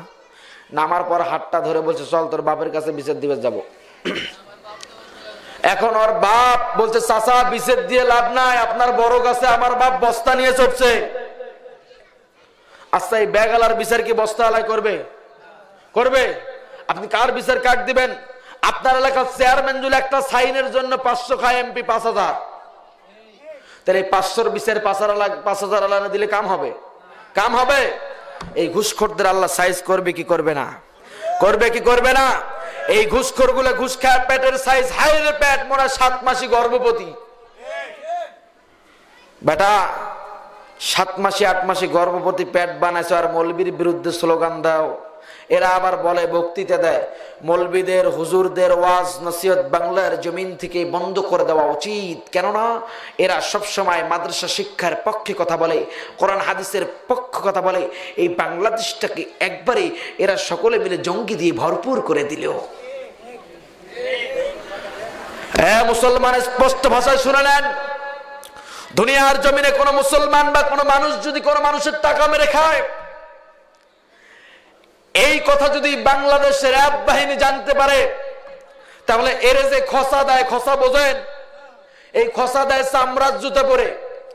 আল্লাহর র্যাব কবরের লোহার জুতো পরে রেডি হয়ে আছে রে ঘুষখোরের বাচ্চা ঘুষখোর। এক লাথি দিয়ে তোর কলজার বোতাম ছিঁড়ে ফেলবে। সেদিন বোঝা যাবে তোর 7 মাসে পেটের ডেলিভারি কয়বারে করাতে হয়। ঘুষখোররা সাবধান হয়ে যাও, ঘুষ এই বাংলাদেশে চলবে না, না, না। রাজি আছো মুসলমান? বাংলাদেশ আগামীর বাংলাদেশ 2025 সাল হবে কোরআনের বাংলাদেশ। 24 সালের মধ্যে তারপরে তো দূষিত কিছু পদচারণ লেগে আছে। বাংলাদেশের 25 সাল হলো পবিত্র 25 সাল। এই 25 সালে অন্তত কোন ঘুষখোর চিটার বাটপারকে বাংলার যুবকরা ছেড়ে কথা বলবে না। ভাইজান সৃষ্টি করলেন আল্লাহ 4টা পদার্থ দিয়ে। কয়টা পদার্থ? কয়টা পদার্থ? আমার ভাইয়েরা গভীর মনোযোগ দিবেন। 4টা পদার্থ কি পিউরিফাই করে রব্বে কারীম একটা বডি বানালেন, লোকটার নাম রাখলেন আদম। থাকার জন্য একটা জায়গা দিলেন, জায়গাটার নাম হলো জান্নাত। আদম আলাইহিস সালাতু ওয়াস সালামকে রব্বে কারীম জান্নাতের মধ্যে বসবাস করার জন্য দিলেন, কিন্তু আল্লাহ দেখলেন nobody can be happy, লোকটা জান্নাতের ভিতরে কোনোভাবেই সুখী নয়। আল্লাহ রাব্বুল আলামিন বুঝতে পারলেন যে তার কেন জানি একটা আনমনা ভাব। রব্বে কারীম ফেরেশতাদের মিটিং ছাড়াই আরেকটা মানুষ তৈরি করলেন। এই মানুষটা যেমন তেমন নয়, জামিলাতুন জিদ্দান, ও মিয়া মুক্তার মতো ঝরঝরে দাঁত, হরিণের মতো টানা, হরিণের মতো চোখ, তরবারির মতো, ইয়ামিনী তরবারির মতো টান টান ভরু, মাথার মধ্যে ঝাঁকড়া চুল। এর মানে আল্লাহ রাব্বুল আলামিন জামিলাতুন জিদ্দান করে, সুন্দর করে, অর্থাৎ প্যারাগ্রাফ বিউটি করে, রব্বে কারিম নিদারুন সুন্দরী করে আরেকটা মানুষ বানালেন, পুরুষ থেকে বিপরীত। বলেন তো দেখি সেই মানুষটার নাম কি? তৈরি করলেন আল্লাহ, থাকার জায়গা দিলেন জান্নাত। মুসলমান একটা কথা বলি, রব্বে কারিম মাথার মধ্যে এক গুচ্ছ চুল দিলেন, সুন্দর মণ্ডিত করে সাজালেন। ভাইজান আমার, এর মানে বোঝা যাচ্ছে মেয়েদের যে মাথার চুল, এটা কোনো দুনিয়াবি পোশাক নয়, এই মাথার চুলটা হলো জান্নাতি পোশাক। আর আজকে তারা এই চুলগুলারে শ্যাম্পু দিয়ে বিধৌত করে, ঝিরঝিরে চিরচিরে করে, সুন্দর করে কাটিং দিয়ে, আবার পার্লারে গিয়ে হিট দিয়ে এই চুলগুলো সুন্দর করে এরকম ঝাঁকায়। আর এই বেলঘরিয়া এলাকার আশপাশ দিয়ে হাঁটে আর বলে, ওরে বেলঘরিয়ার যুবকরা, দেখ দেখ আমার মাথার মধ্যে চুলগুলো কেমন পার্লারে যায় ঘোড়ার চুল বানাইছি। মুসলমান গভীর মনোযোগ দিবেন। সম্মানিত ভাইগণ, ভালো করে বুঝে নেন, রব্বে কারিম থাকার জান্নাত, থাকার জন্য বাসস্থান দিলেন জান্নাত। রব্বে কারিম এবার আল্লাহর নবীকে ডাক দিয়ে বলছে, ওয়াবাসসা মিনহুমা রিজালান কাসীরান ওয়া নিসা। রব্বে কারিম ডাক দিয়ে বলছে, ও নবী, এই যে আমি রব্বে কারিম দুইটা মানুষ তৈরি করলাম, একটা পুরুষ আর একটা মহিলা। আমি রব্বে কারিম এই দুইটা মানুষকে সৃষ্টি করে, আমি রব্বে কারিম এই মানুষের মাঝখান থেকে একটা মানব সৃষ্টির গোডাউন বানায়া দিয়া, কারখানা বানায়া দিয়া, আমি রব্বুল আলামিন তামাম পৃথিবীর জমিনে মানুষ ছড়িয়ে ছিটিয়ে দিয়েছি।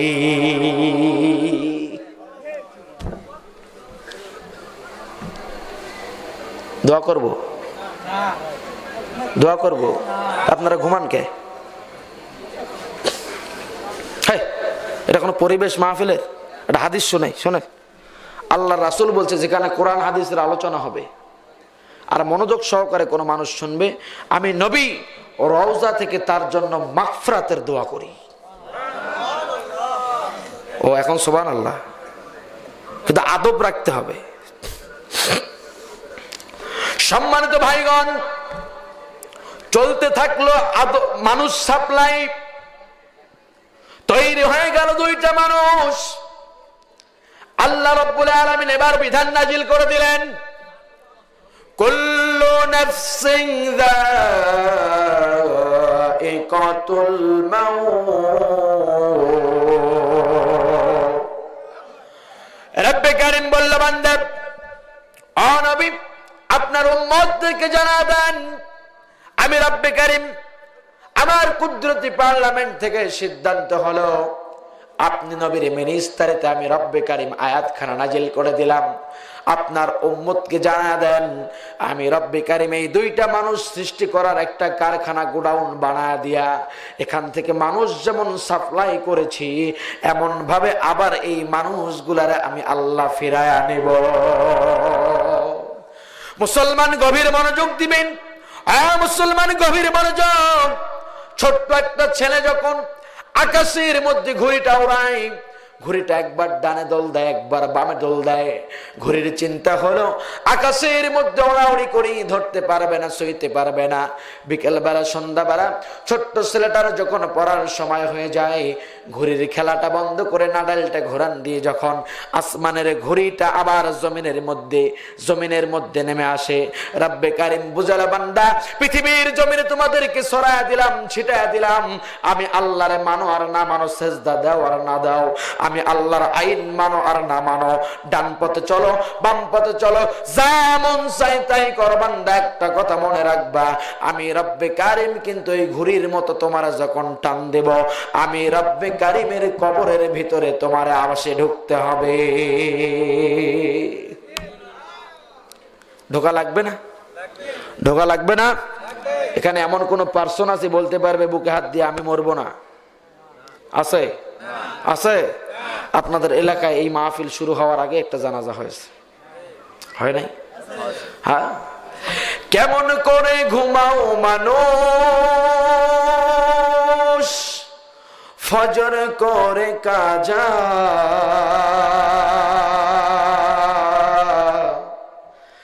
এমন তো হতে পারে জোহরে জানাজা তোমার, এমন তো হতে পারে জোহরে জানাজা।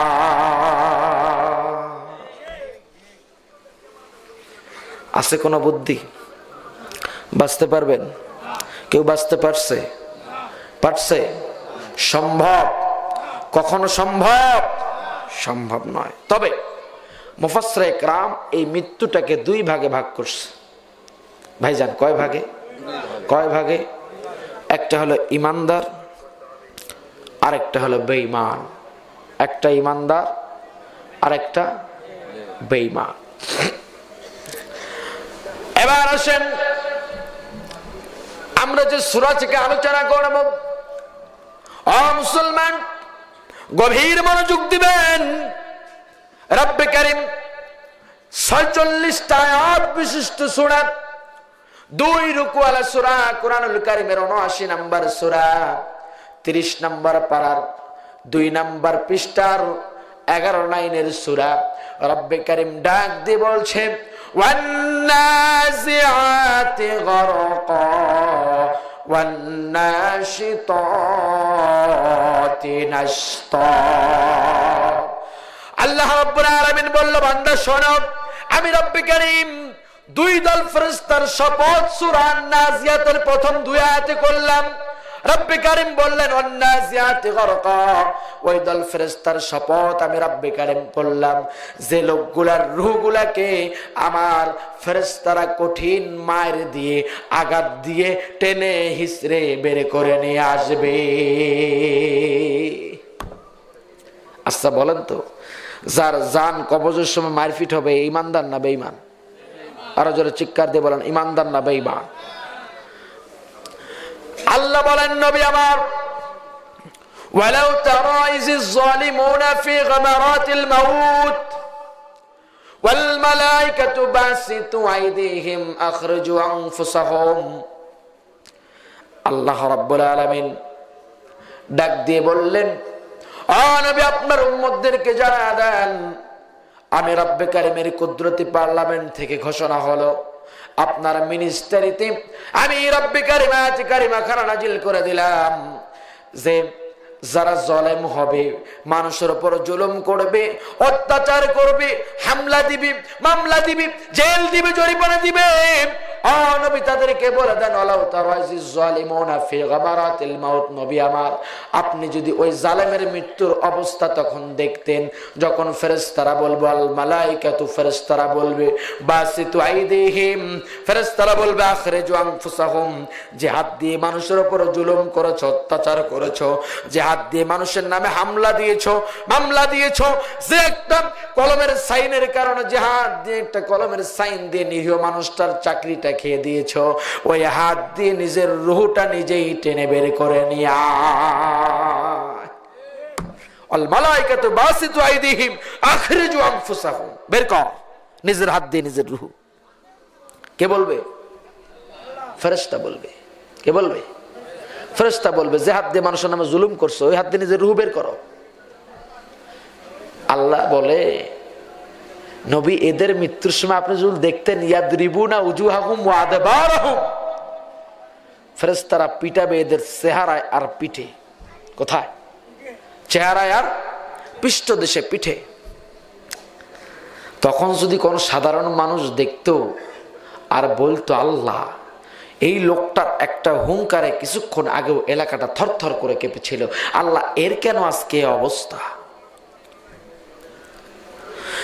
যারা জালেম হবে, জুলুম করবে, অত্যাচার করবে, মানুষের নামে মিথ্যা হামলা দিবে, মামলা দিবে, জেল দিবে, জরিমানা দিবে, রব্বে কারীম ডাক দিয়ে বলছেন, ও নবী জানা দেন, জানা দেন, এই জালেমের মৃত্যুর সময় ফেরেশতারা বলবে যে তোমার নিজের হাত দিয়ে নিজের রূহটা বের করে দাও।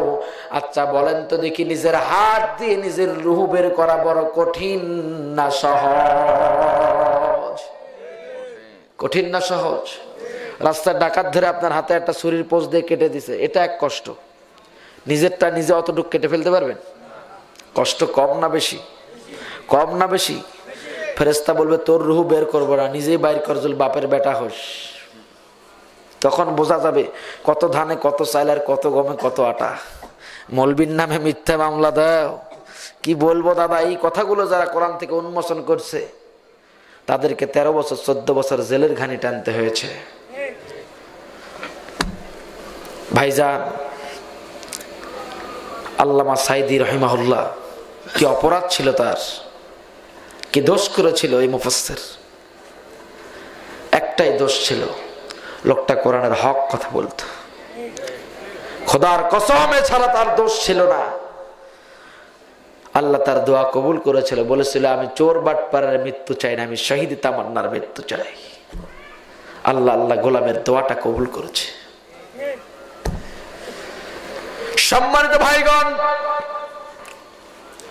এবার মৃত্যুকে মানুষ ধরা দেবে না, ছোটাছুটি করবে, পানাপানি করবে। আল্লাহর পয়গম্বর সুলাইমান আলাইহিস সালাতু ওয়াস সালাম চাষীদের বিচার করছেন। এমন সময় এক লোক এসে আল্লাহর পয়গম্বর সুলাইমানকে ডাক দিয়ে বলছে, গো আল্লাহর পয়গম্বর সুলাইমান, শোনেন, আমার মনে হয় মালাকুল মাউত সেখানে উপস্থিত হলেন। আল্লাহর পয়গম্বর সুলাইমান নবী কি লোকটা ডাক দিয়ে বলছে, আল্লাহর পয়গম্বর, আমার মন বলে ওই যে একটা লোক এখানে আসলো, আমার দিকে কত বড় বড় চোখ করে তাকালো, আমার মন বলে ওই লোকটা মনে হয় আমার আর বাঁচতে দেবে না, আমারে মেরে ফেলবে। সম্মানিত ভাইগণ, এবার লোকটা বলছে, আল্লাহর পয়গম্বর সুলাইমান, আপনার কথা তো শোনে বাতাস, আপনি বাতাসের হুকুম দিয়ে দেন আমার যেন হিন্দুস্থানের কোন পর্বতের মধ্যে রেখে আসে। কথা অনুযায়ী আল্লাহর পয়গম্বর সুলাইমান আলাইহিস সালাতু ওয়াস সালাম বাতাসকে হুকুম দিয়ে দিলেন, বাতাস লোকটারে উড়ায় নিয়ে হিন্দুস্থানের এক জায়গার মধ্যে রেখে দিয়ে আসলেন। কিছুক্ষণ পর মালাকুল মাউত ওই জায়গার মধ্যে গিয়ে লোকটার জান কবজ করে নিল। লোকটা পৃথিবীর জমিন থেকে বিদায় নিয়ে চলে গেলেন। মালাকুল মাউত অন্যদিন হযরত সুলাইমান আলাইহিস সালাতু ওয়াস সালামের সঙ্গে যখন দেখা করতে আসলেন, আল্লাহর পয়গম্বর সুলাইমান ডাক দিয়ে বললেন, ও ভাই আজরাইল, সেদিন কেনই বা ওই লোকটার দিকে বড় বড় চোখ করে তাকায় লোকটারে ভয় দেখাইছিল? আল্লাহর পয়গম্বরের কথার জবাবে হযরত মালাকুল মাউত বলে, আল্লাহর পয়গম্বর, আমি দেখতেছিলাম ওই লোকটার অল্প কিছুক্ষণ পর হিন্দুস্থানের অমুক পর্বতের মধ্যে মৃত্যু হবে। লোকটাকে দেখার পর আমি অবাক হয়ে গেলাম, অবাক চিত্তে লোকটার দিকে বড় বড় চোখ করে তাকালাম। আমার মনে একটা প্রশ্ন বারবার জাগছিল যে এই লোকটার মৃত্যুর নোটিশ নিয়ে আমি চলে এসেছি, হিন্দুস্থানের অমুক জায়গায় লোকটার মৃত্যু হবে, কিন্তু লোকটা এখন আপনার দরবারে উপস্থিত আছে। হিন্দুস্থানে গিয়ে ওই লোকটার আমি কিভাবে পাবো, কেমনে পাবো? হযরতে মালাকুল মাউত ডাক দিয়ে বলে, আল্লাহর পয়গম্বর, কিন্তু আমি এখান থেকে চলে গেলাম, লোকটা তখন এখানে, কিন্তু আমি গিয়ে দেখি আমি যাওয়ার আগেই ওই লোকটা আমার আল্লাহ ওখানে উপস্থিত করে দিয়েছে। তাহলে মৃত্যু কাছে আপনাকে যাওয়ার দরকার আছে? নাই। মৃত্যু আপনাকে খুঁজে বের করে নিবে। বাঁচার কোনো বুদ্ধি আছে? আছে। ও তোমার গোনার দিন ফুরাইয়া গেল, তোমার গোনার দিন ফুরাইয়া গেল, যৌবনে লাগলো ভাটি, পেছন থেকে ডাকিতেছে তোমায় কবরের মাটি। সন্ধ্যার আগে যেদিন ডুবিবে রে বেলা, এক পলকে ধ্বংস হবে তোমার রঙ্গেরি খেলা। কারে দিবা তুমি জোরে ধমক, কারে দিবা তুমি জোরে ধমক, তোমার মাথায় ভাঙবা লাঠি, পেছন থেকে ডাকিতেছে তোমায় কবরের মাটি। আছে বুদ্ধি? আছে বুদ্ধি? কোন গ্যারান্টি ওয়ারেন্টি নাই। হায়াত শেষ, গো টু কবর, গো টু কবর। বাঁচার কোনো বুদ্ধি নাই। বাঁচতে কেউ পারবে? পারবে? মুসলমান কথা বলেন পারবে? তবে মৃত্যুর যন্ত্রণাটা কেমন হবে? মুফাসসির ইকরাম তাফসীর কিতাবের মধ্যে লেখেন, নাম শুনছেন ইদ্রিস নবী, নাম শোনেন নাই? শোনেন নাই? সম্মানিত ভাইগণ, নাম শুনেছেন হযরত ইদ্রিস আলাইহিস সালাতু ওয়াস সালাম। রব্বি কারীমের একজন নবী ছিলেন। আল্লাহ রাব্বুল আলামিন তার এই নবীর কাছে তখনও মালাকুল মাউত পাঠান নাই, কিন্তু মালাকুল মাউত আল্লাহর ডাক দিয়ে বলছে, আল্লাহ তোমার পয়গম্বর ইদ্রিস রে আমার বড় ভালো লাগে রে আল্লাহ। ও রব্বে কারীম আল্লাহ, তোমার পয়গম্বর ইদ্রিসের সঙ্গে আমি একটু বন্ধুত্ব করতে চাই। তুমি আল্লাহ যদি অনুমতি দাও, তোমার এই অনুমতি দিলে আমি একটু ইদ্রিসের সঙ্গে বন্ধুত্ব করব। রব্বে কারীম ডাক দিয়ে বলছেন, ও মালাকুল মাউত, তুমি এমন একটা পারসন, তোমার যদি কোনো মানুষ দেখে ওই লোকটার হায়াতে জিন্দেগি যেমন শেষ হয়ে যায়। আজরাইল শোনো, হয়তো বা আজরাইল তোমার সঙ্গে ইদ্রিস বন্ধুত্ব করবে না, তবে শোনো শোনো শোনো, আমার পয়গম্বর যদি তোমার সঙ্গে বন্ধুত্ব করতে রাজি হয়, আমি আল্লাহর এর মাঝে কোনো আপত্তি নাই, তুমি যাও। আল্লাহর পয়গম্বরের কাছে ইদ্রিসের কাছে গিয়ে মালাকুল মাউত বলছে, আসসালামু আলাইকুম। ইদ্রিস ভাই, আপনি ভালো আছেন? বলছে, ভালো আছি। আপনি কে? আপনি কে? বলছে, আমি মালাকুল মাউত আজরাইল। আচ্ছা বলেন তো, এই কথা বলার পর ইদ্রিস নবীর কি আর ভিতরে কিছু আছে? আছে? বলছে, আল্লাহ কি আমার নেওয়ার জন্য পাঠাইছে? আমার হায়াত শেষ? বলছে, না।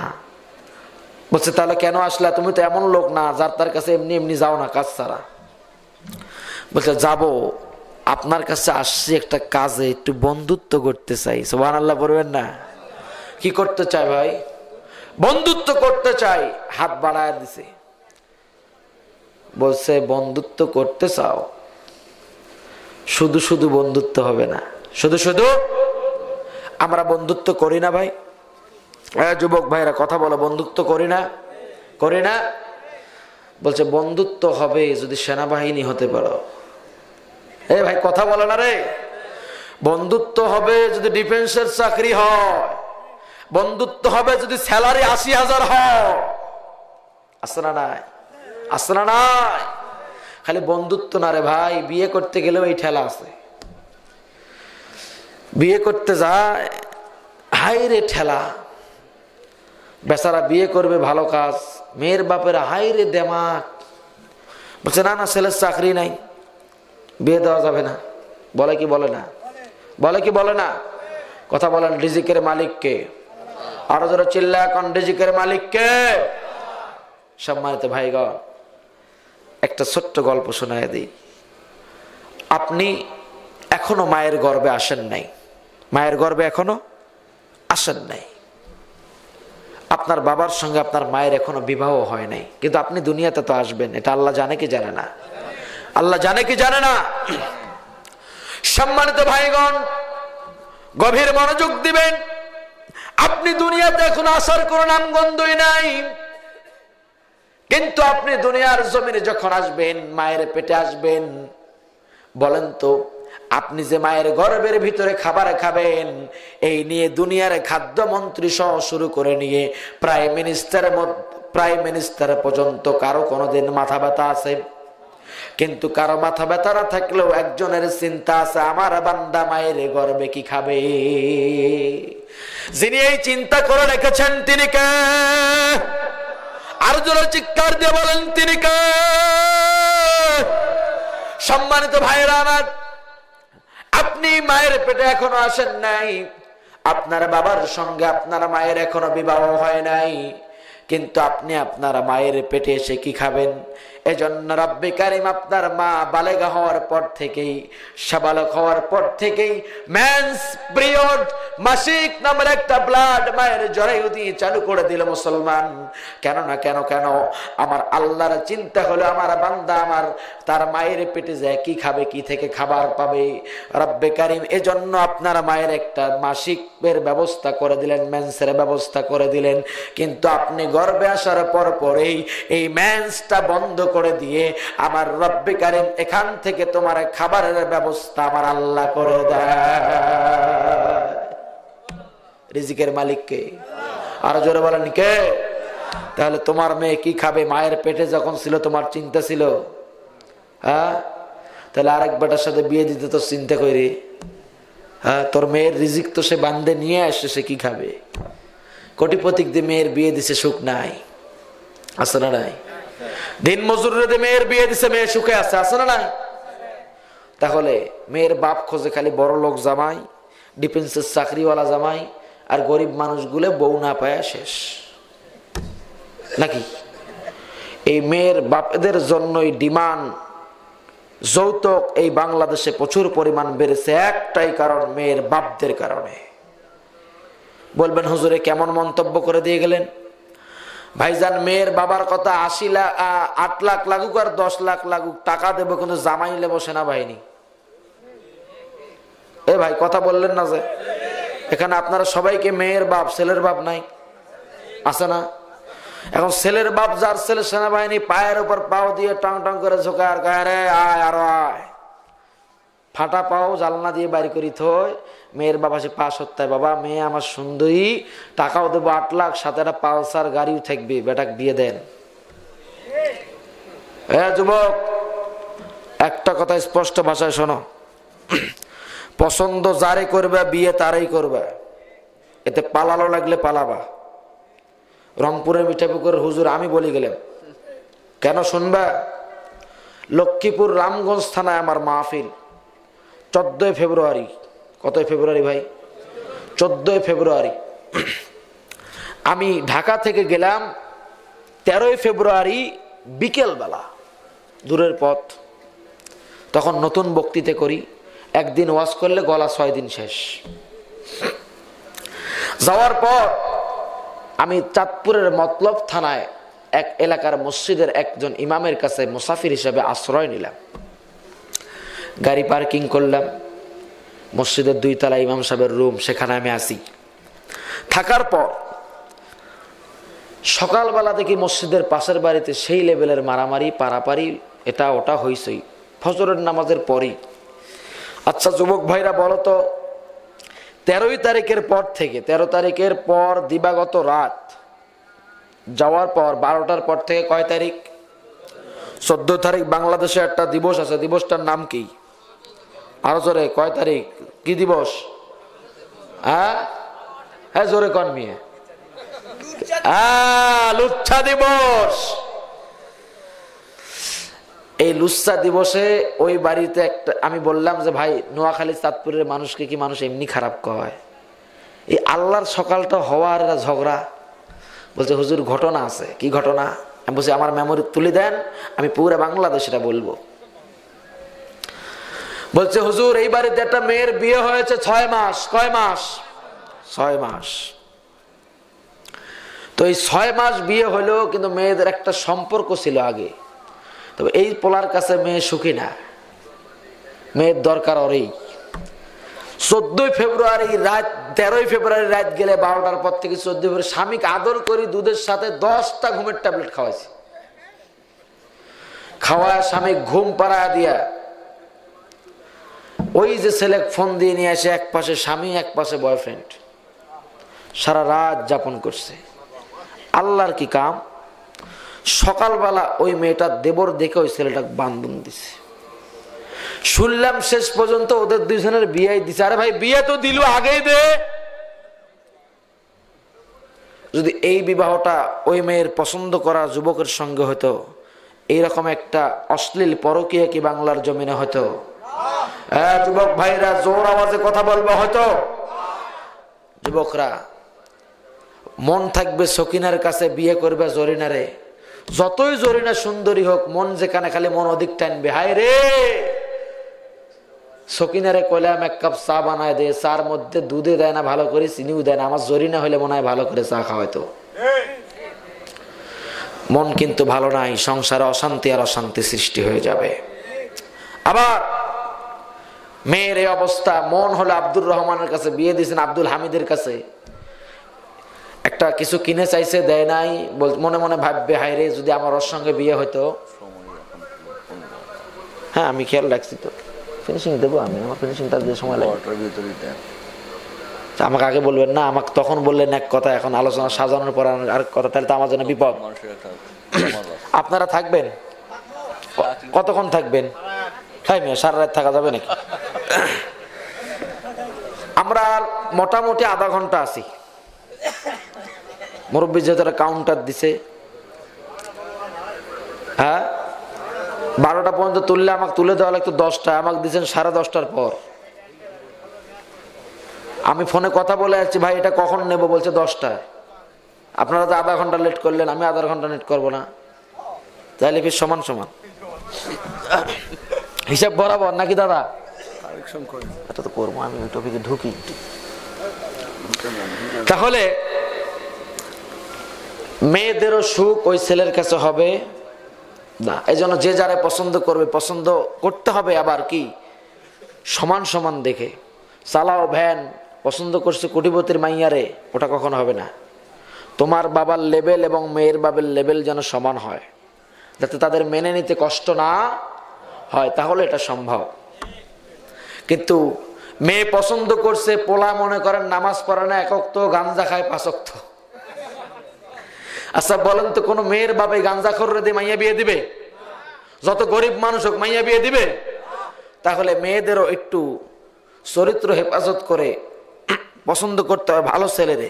এবার বলেন হুজুর আপনি কি প্রেমের অর্ডার দিয়ে দিলেন নাকি? আরে না, আমি প্রেমের অর্ডার দেই নেই।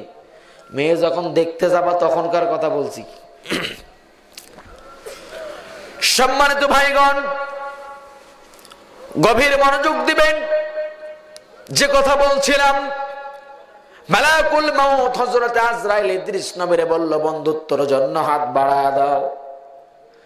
এবার ইদ্রিস নবী বললেন শুধু শুধু বন্ধুত্ব হবে না, 1টা 2টা 3টা শর্ত যদি তুমি মানতে পারো তাহলে তোমার সঙ্গে বন্ধুত্ব হবে, তাছাড়া বন্ধুত্ব নাই। শর্ত দিলেন কয়টা? আর জোরে বলেন কয়টা? 3টা শর্ত। যারা এখান থেকে শুনে বাড়িতে যাবেন, যারা দুহাত তুলে আল্লাহরে দেখান, তারা 3টা শর্ত শুনে যাবেন। শুনে যাবেন? যাবেন তো ইনশাআল্লাহ। মালাকুল মাউতের শর্ত দিলে কয়টা? কয়টা? 3টা শর্ত মালাকুল মাউত মানলে বন্ধুত্ব হবে, তাছাড়া বন্ধুত্ব। মনে আছে জজবান্নাসরের কথা? ওটাও শুনবেন তো? 3টা শর্ত শুনবেন তো? জি, দেখা যাবে কে কেমন মর্দে মুজাহিদ, কয়জন থাকেন আর কয়জন ভাগেন। ভাইজান, যেহেতু এই মাহফিলটা আপনাদের এলাকারই, মসজিদের উদ্যোগে না লেখা লাগতো, মসজিদের যেহেতু উদ্যোগে, তাহলে মসজিদের একটা আয় ব্যয় এবং মাহফিলের একটা খরচের ব্যবস্থা আছে। আপনাদের এলাকাতে প্রচুর খরচ, গরু জবাই করে খিচুড়ি হয়।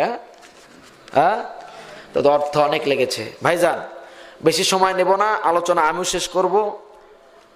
যেহেতু আলোচনা আমি শেষ করবো, বেশি সময় নেব না, আপনারা আমাকে বেশি সময় চাইবেন না। আপনারা যত তাড়াতাড়ি ক্লিয়ার করবেন, আমি তাড়াতাড়ি 3টা আর ওই জজবান্নাসর কথা বলে আলোচনা ফিনিশিং দিকে নিয়ে যাবো। আলোচনা আরো বাকি আছে 40 মিনিটের। আপনারা যত রাত করবেন তত রাত হবে। শেষ পর্যন্ত আপনারা চলে যাবেন, আমি দোয়া করবো, এটা আখাউরা ওয়াজ হয়ে থাকবে। হ্যাঁ,